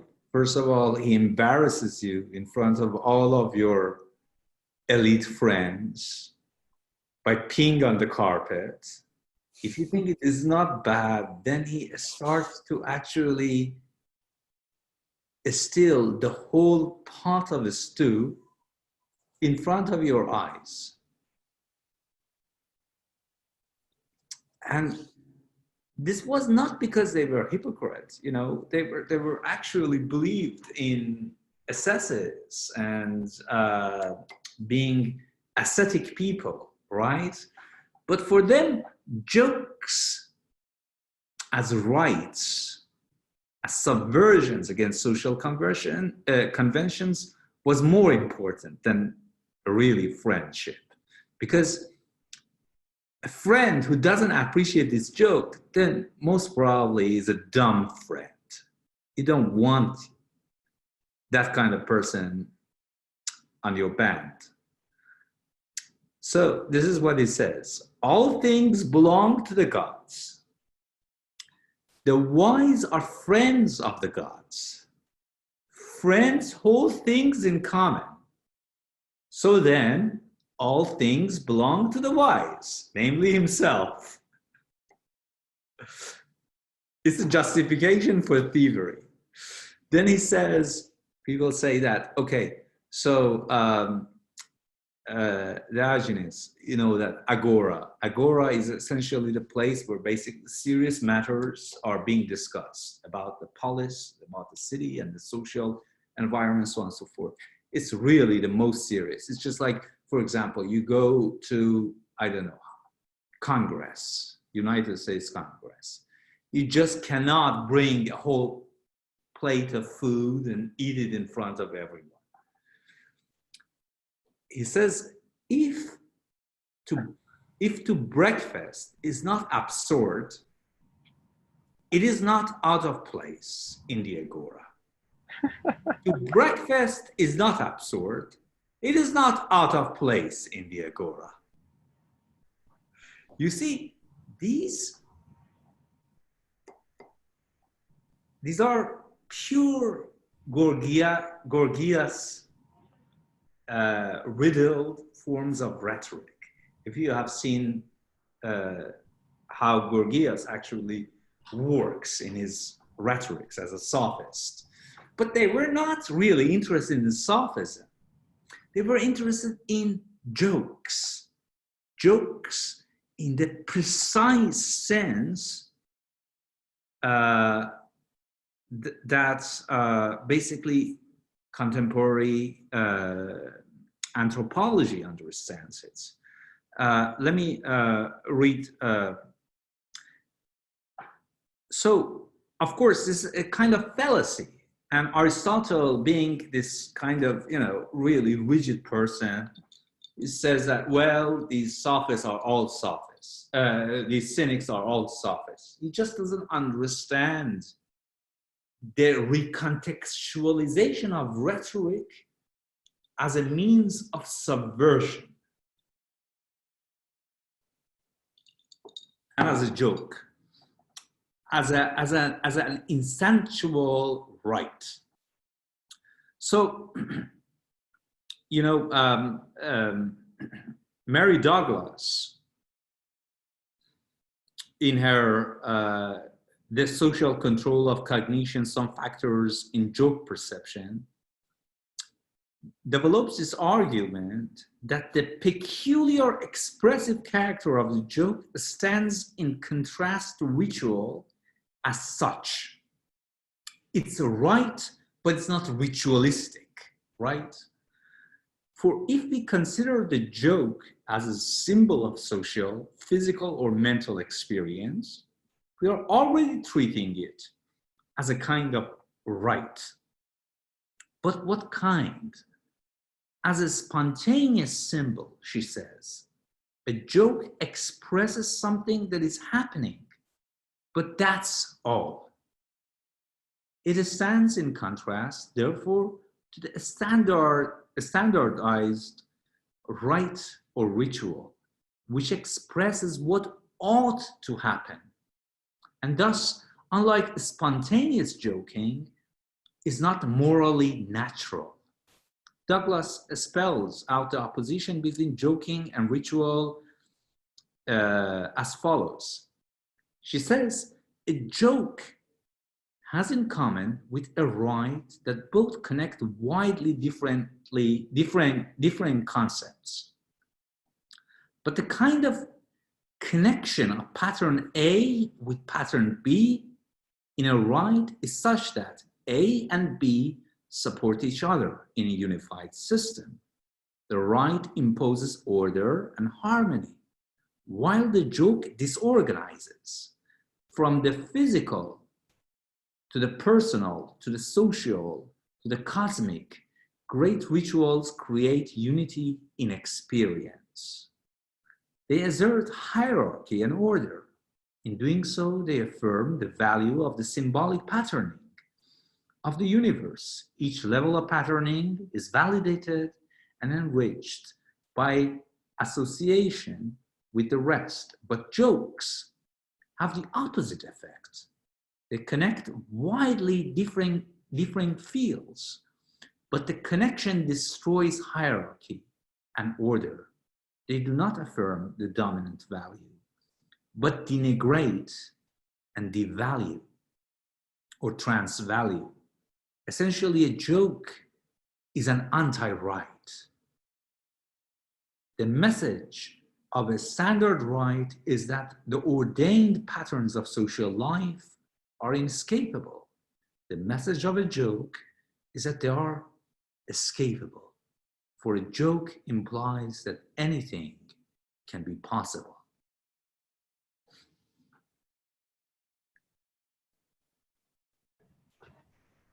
Now, I have a question here about, you were speaking earlier about the program or project of changing nature. And someone might be inclined to say that this kind of ludic exercise reflects or takes up this kind of a project. But for me, it seems as though it's more, again, of a kind of apostasy against nomos as a gesture of vulnerability towards physis or physics. And that seems to me not to be changing nature for the cynics, but simply a kind of jettisoning of any kind of hindrance to a rationalist engagement with it. So I don't feel like we're actually changing nature here. Yes, you see. But Jamie, you never believed that we can change nature. This is your worldview. No, the formula goes almost like this. I think James is right here. Of course, I had to say change nature because of the Xenofeminist Manifesto, but really he's right. You see, absolutely. The thing is that the cynic doctrine thinks that the idea of a fixed nature that ought to be changed is a byproduct of a fixed and egotistic self.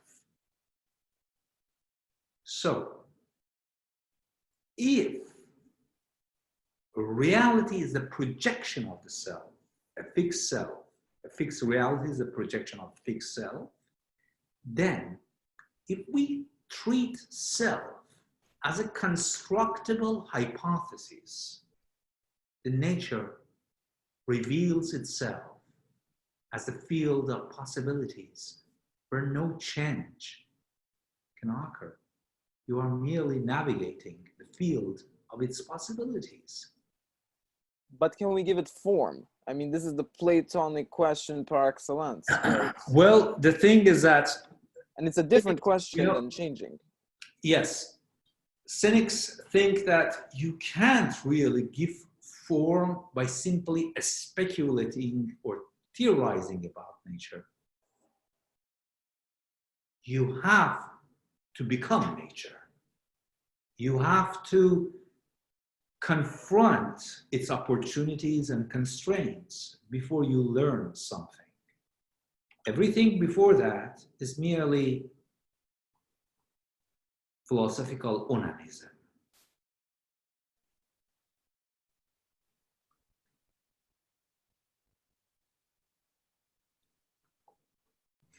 So then does the self emerge as the form, as the byproduct?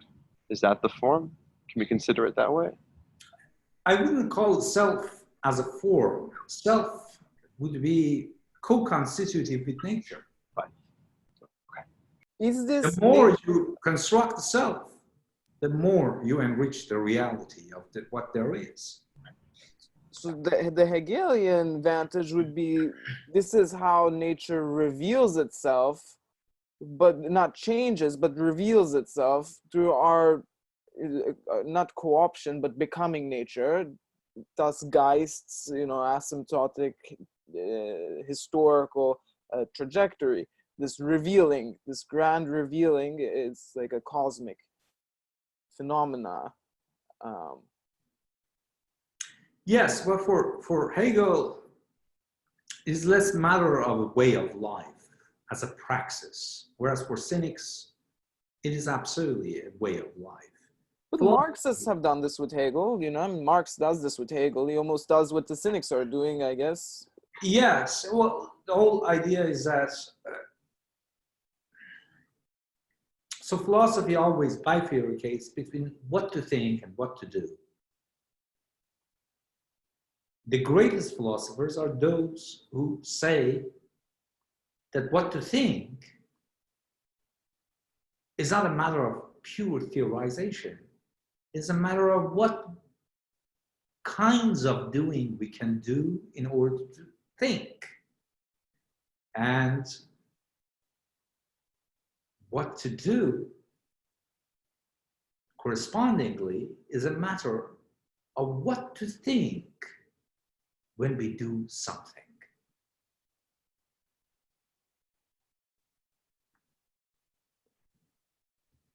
My apologies. I have a stew. I have to check it. 2 minutes, please. We'll take a 2-minute break now.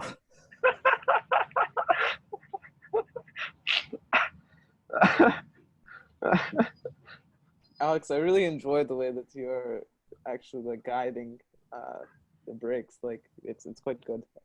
I mean this. I think the stew is guiding the breaks, actually. Well, yes.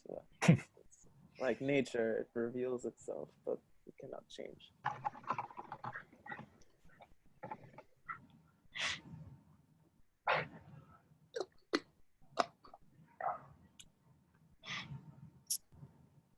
I mean, Jamie, you would like insist, as I find it difficult to not, that any like technical instrument we use is an element, is nature, right? Like that's. Elaborate. So my cell phone, my iPhone is nature. Like it's no less organic than whatever tree, etc. Oh, sure, and that's it couldn't have been engineered otherwise. It's subject to certain constraints certain proclivities like anything else. Is that what you're saying?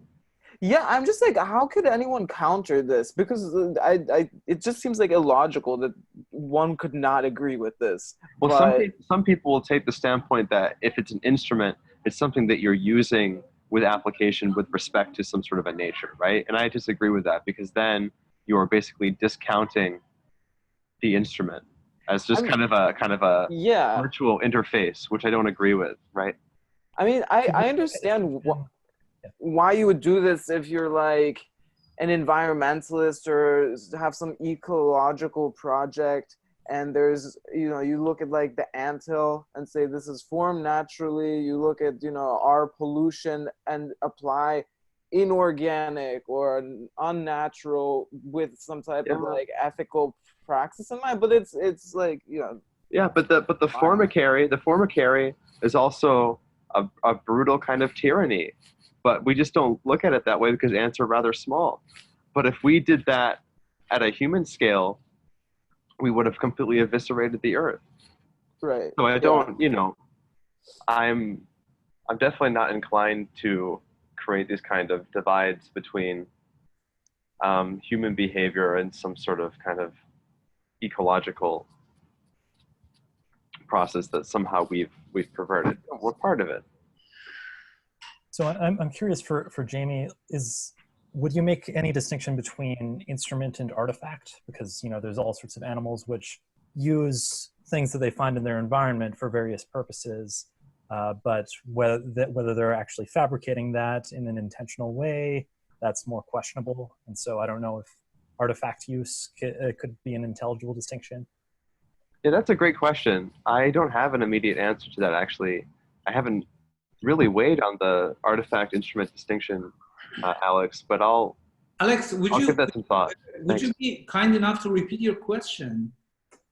Sure. So, I mean, I was asking because Jamie was talking about this problem of like what constitutes nature. Can we make some sort of divide between nature as this external realm and the human realm of artifacts and so on? And I was wondering whether there's any sort of intelligible distinction between the notion of instrument and the notion of artifact, where instrument can be anything which is used. This is really right? Something that has kind of, you know, confused commentators of cynicism. Essentially, many, you know, medieval and basically post-Aristotelian readers or commentators of cynicism think that cynicism is all about pitting nature against, you know, norms or artifacts.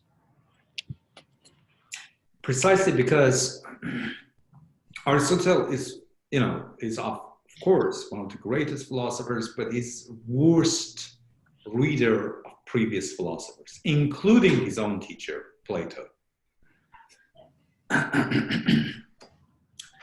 Obviously, the thing is that cynics, this idea of pitting nature against norms to the detriment of norms or nomos, is the one-on-one sophism, right? Gorgias. The thing is that cynics absolutely hated sophists, including Gorgias. They absolutely did not believe in such things. It's just, as I mentioned, that they thought that, so how can we strategically, in a cunning manner, so-called shortcut to virtue, can we come up with a lean system of norms such that we can navigate the possibilities of nature? So absolutely, for cynics, there is a distinction between the artificial, the artifactual, and nature. as such. In fact, they would go, like good idealists, say that there is no nature. The nature is itself is an artifact. It's just that how can you maximize the power of this artifact?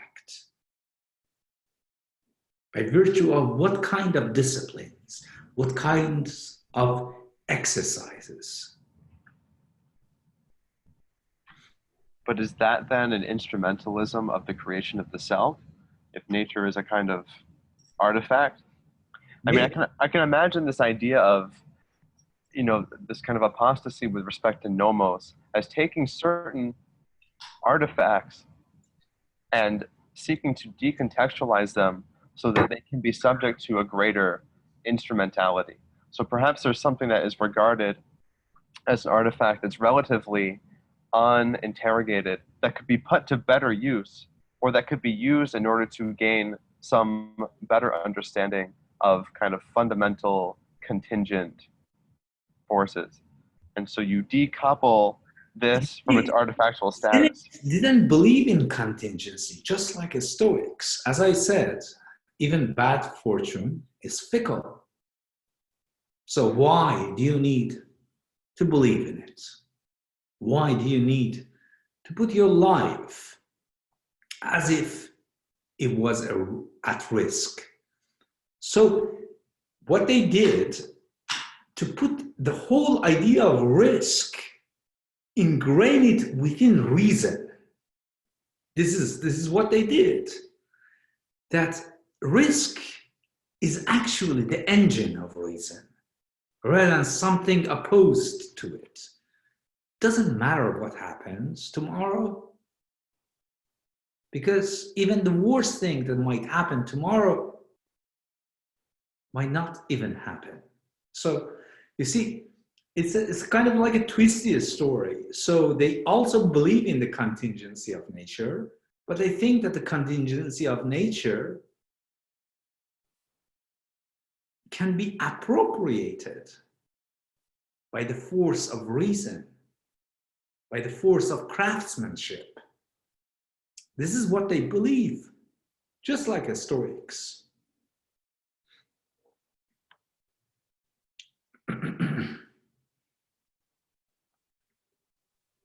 Is there anybody who would like to ask a question who has not yet at this point?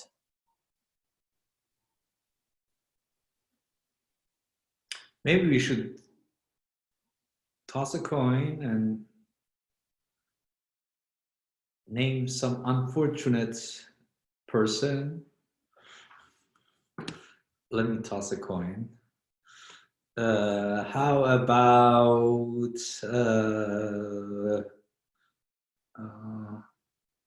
Juliet?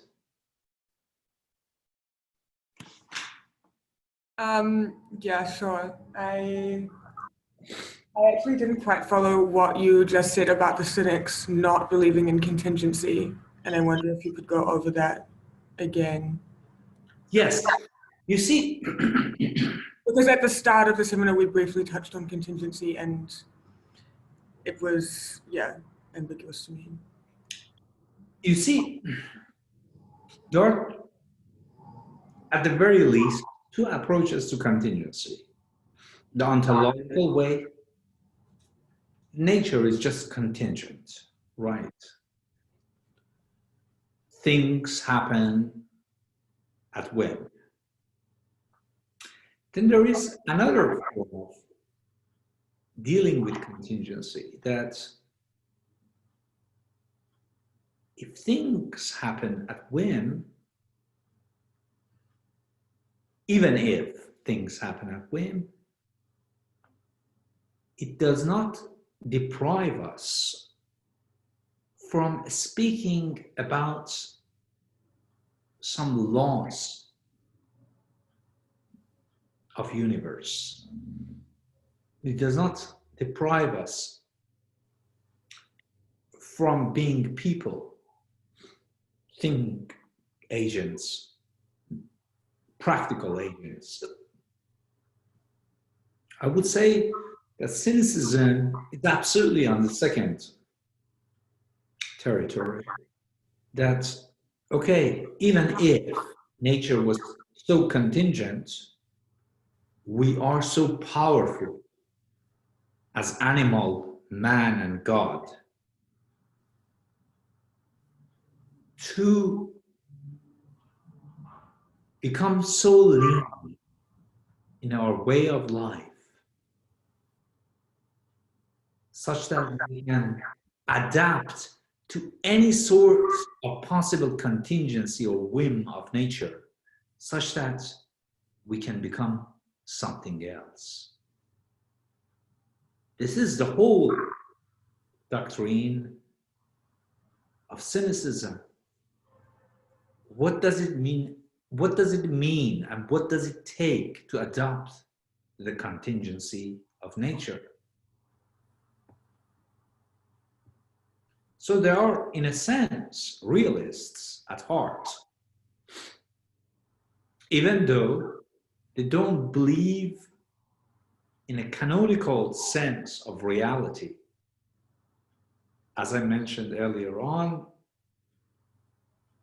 the notion of reality as a whole, as a totalized state of affairs, for them is just another dogma, another social convention that should be thrown out into the garbage. Because they think that if a reality is not neutral as a field of possibilities, then most probably it is dogmatic, essentially contaminated by human dogmas. Either you have a neutral reality as a field of possibilities that you can navigate, or you have reality as contaminated by human dogmas and prejudices and biases.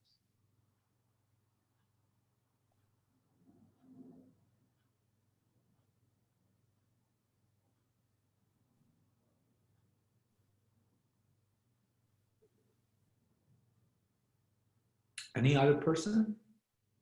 Any of my friends?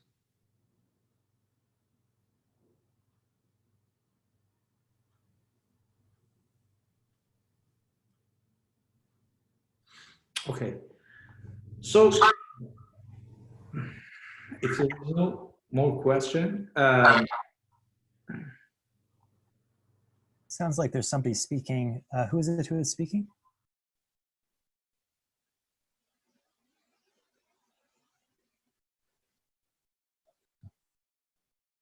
Oh, I just heard some background noise, but I guess there's nobody who's speaking at the moment. I think I was just speaking to myself. I mean, Sean asked the question to throw out, like, what do you mean by throwing out on the chat? I don't know if you wanted to. Sorry? Sean Gallagher asked the question on the chat about your last remark to throw out. Like, what do you mean by throwing out? I think was his. Oh, throwing out, like canceling it. Canceling that very idea of nature. I mean, just to ask one last thing about nature and tool use that is not entirely unrelated to what we're talking about, but also related a bit to more contemporary discourses. This seems to open up the idea of tool use, which, okay, this was a question that Alex asked Jamie a bit ago. What is the difference between instrument and artifact? And instrument as tool use, this is something you say in Intelligence and Spirit towards the end, using it as scaffolding. Ossification of the artifact. But using it as a scaffolding for making new cognitive technologies. So as an evolutionary, building upon the tools, the prior tools, seems to be the key for apperception. Whereas the monkey may use a walnut for opening a fruit, say, they will not, this will not engage in the type of scaffolding of stabilization and communal establishment that then is developed upon, enabling new cognitive technologies and then reformatting Homo sapiens. I wouldn't go so far as say that great apes are merely in the business of this ossified instrument. No. I mean, look at bonobos, you know, Kanzi, right? Mm-hmm. They can actually learn how to create a blade, how to make a knot. These are not by any means insignificant achievements. These are achievements beyond any sort of other animal. To tie a knot in order to secure, in order to trap,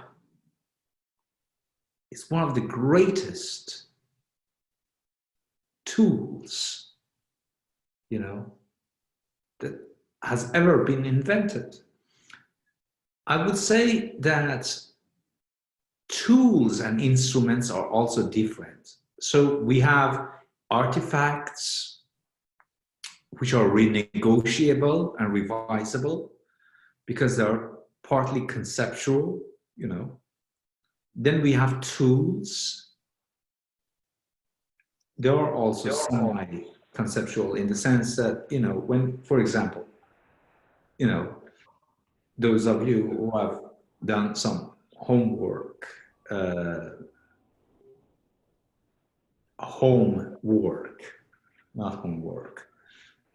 with, for example, a screwdriver, you know that you can use a screwdriver for so many purposes, just like a duct tape. You can put a duct tape on an obnoxious person's mouth to shut them up. You can actually use it around the pipe to get rid of the leak, so on and so forth. So tools also are more on the side of the artifact.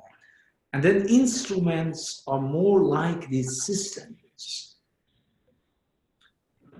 of nomosis, of what we can do with certain kinds, set of tools or set of artifacts. I would say in this sense, instruments are more on the side of ossification, of the possibilities of what we can do with nature, right? Artifacts are more on the side of nature, tools are intermediary.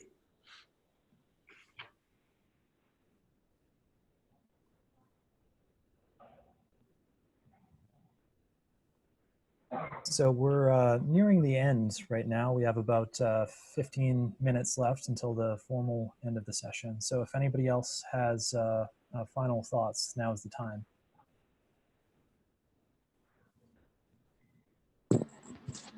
So I was wondering, we've been talking about nature primarily in terms of fixity and contingency.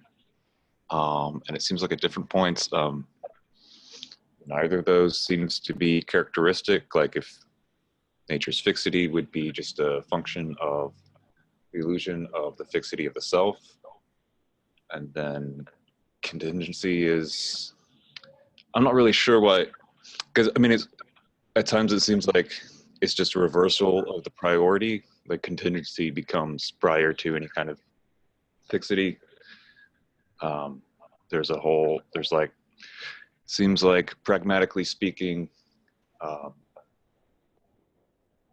nature is kind of conceived almost as like the real is that which resists, and the whole point is to have a kind of minimum set of tools and practices to mitigate that resistance. So I guess I wonder,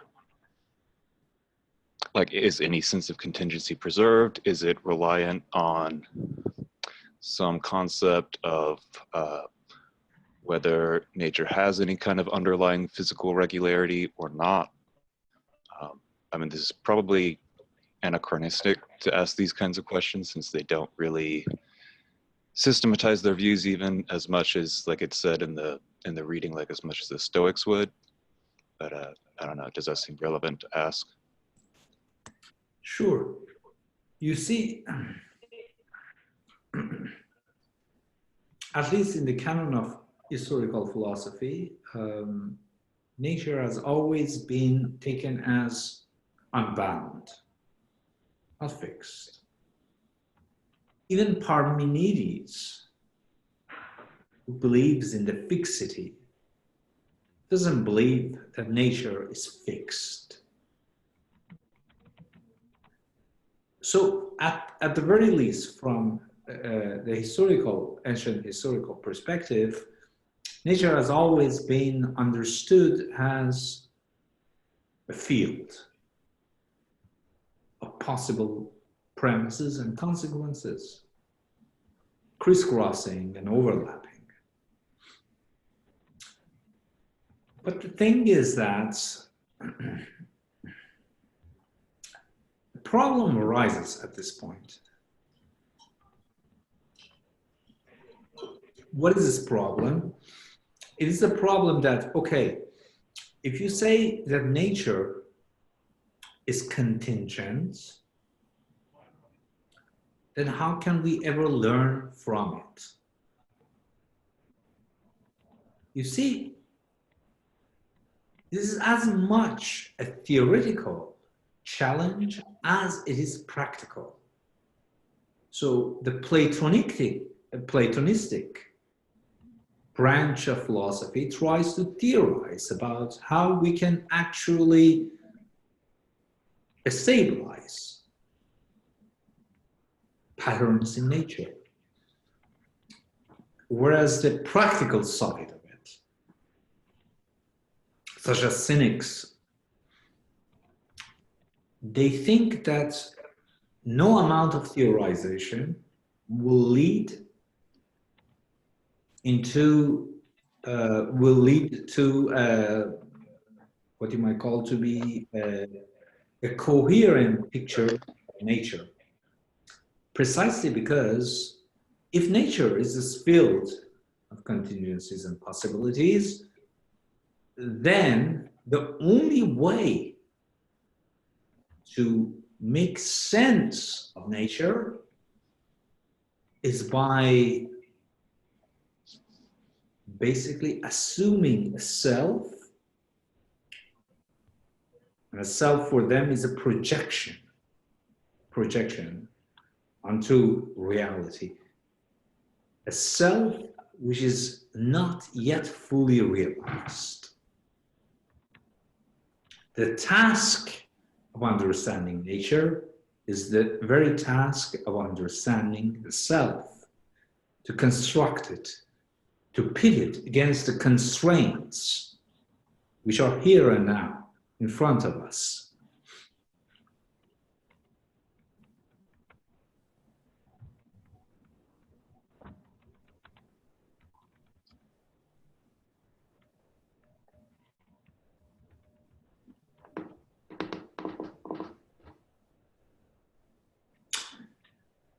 So before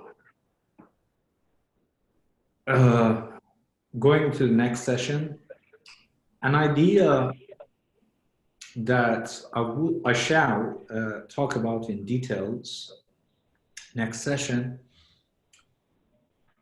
is a central slogan of cynicism: deface all coinage. Also translated, deface the currency. Does any of you know what it means?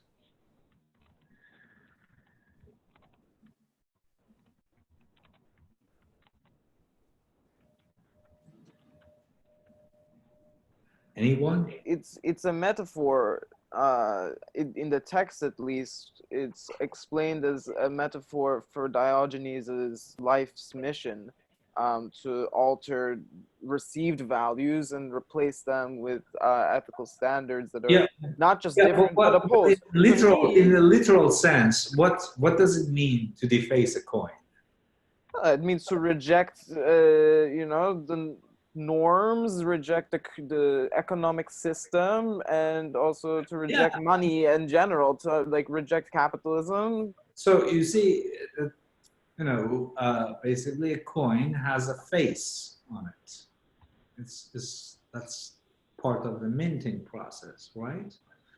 So if you deface head or tail, the coin loses its value all of a sudden. And that's exactly was the strategy of the cynics, to deface the coin, to deface the currency. And how do you deface the face though, which is precisely by rubbing the coin and by actually using it.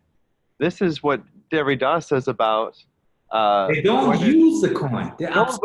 But they do through jokes and through this kind of subversive exchange. They do still participate in a way where they rub those coins down to the extent that they don't have any meaning. That's what hypercamouflage is. You see, yes, to a certain extent, but you should also understand that to deface a coin has also a broader connotation, in the sense that, okay, I steal your coin and I put a defaced one in your pocket, right? That's all good and great. What is really important is that how do you go on and deface social norms? Do you need to adopt them first, as you said it, to steal some social norms? Or do you need to have something more like this indifferent attitude of a jerk-like thief, where basically I steal your coin, deface them without actually using them, and then put them in your pocket. So then I can laugh at you when you are trying to use it at the market.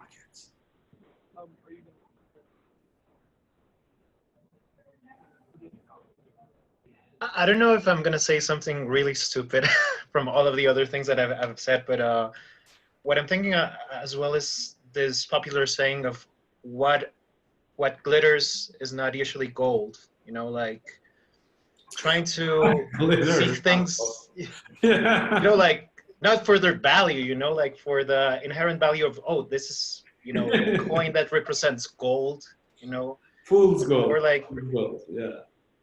I don't know. I'm seeing it like trying to get behind the myth of what this value means. Like, why do we take it as something granted? This value of the coin, and try to find other ways of utilization, or as a weapon, maybe to infiltrate and change everything, like a sort of virus. I don't know. Yeah, well, this is actually this is actually quite a very cynic idea at heart. You see, have you guys watched the TV series What We Do in the Shadows? It's based on the New Zealand vampire mockumentary show. The vampire guy goes to the supermarket and tells his human familiar, I want some of those sparkling dust that makes me look like twilight when I put them on my face and body. And he said, do you mean glitters? And he buys a whole, shitload of them. So yes, that is the whole point. But the thing is that, you see, what does it exactly take to deface a coin. Not, of course, the most important question is that what would be the consequences of defacing a coin? Well, what does it take to deface a coin, to deface a value? Nietzsche is more interested in looking at the consequences of defacing the currency, defacing the value, right? One-on-one transvaluation of all values. But cynics are more interested in the practical means of defacing a value. What does it take to deface a value? You just cannot go on and deface a value. You need to do something really audacious. So what would that be? I think at this point, I would say that this is a question for the next two presentations next week. Excellent. Thanks, Reza. Thank you so much, Alex, for moderating. And those of you who do not know Alex, is one of the greatest thinkers. I highly, basically, think of him as someone who is going to be the next star. And it's so good to have you here as our moderator. Great. Thanks, I appreciate it. So is there any sort of, in terms of next week, do we want to arrange presentations? Yes, volunteers, or can I ask, Reza, in the syllabus as it stands, unless I have an older version, there are 8 weeks listed out, and then reading materials underneath 1 through 8. Do these reading materials correspond as we go down the list? No, they don't. No, they don't. No. Okay, so next week, what are we are still talking about cynicism, and then at the end we will move toward stoicism.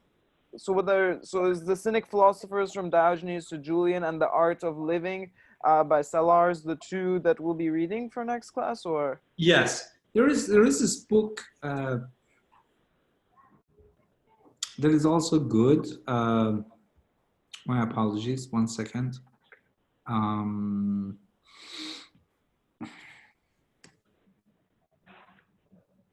It's called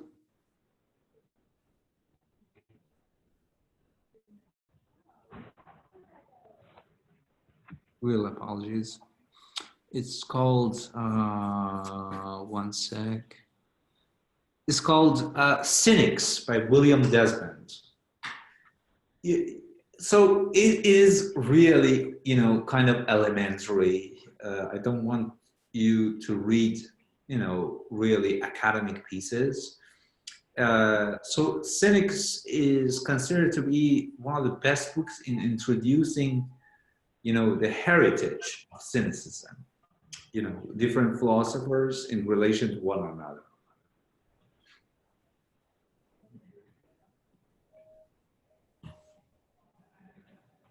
So are there particular readings that you'd like the participants to focus on? Like there's 2 entire books that you've assigned there. So I don't know if there's particular sections which are of more interest. Well, the one that I suggested, the introduction, is good. It kind of introduces some of the main concepts. With the Cynics one that I just mentioned, I think you can just skim through it. We are not, as I mentioned, we are not going to be so serious about the reading material at this time. We are in the preaching business. I mean, I'd like to do The Art of the Living by Sellars.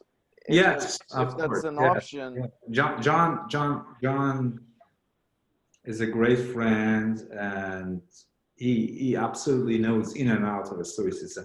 Unfortunately, the opposition between me and John is that John is more on the side of Epictetus, cosmological indifference, whereas more I am on the side of Seneca, humanistic heroism.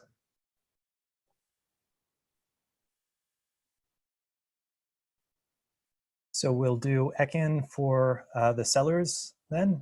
Is there anybody else who would like to not present? to be confused with Wilfred Sellars. Yeah, John Sellers. John Sellers.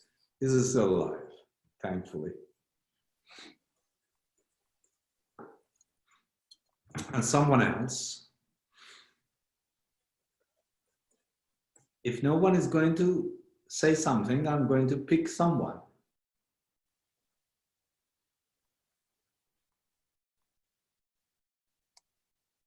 Lenka. Okay. Okay then. My apologies. I have to do these, resort to forces sometimes. Sure. So what will Lenka be presenting on then? What would you like to present on? Anything that she wants.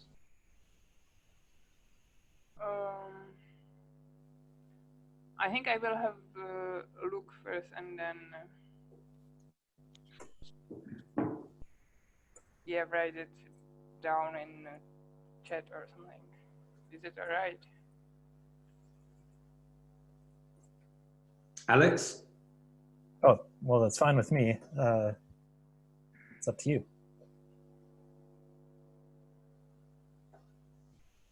Yeah, I just posted a link to the William Desmond one, but you know, you can find it on all sorts of websites.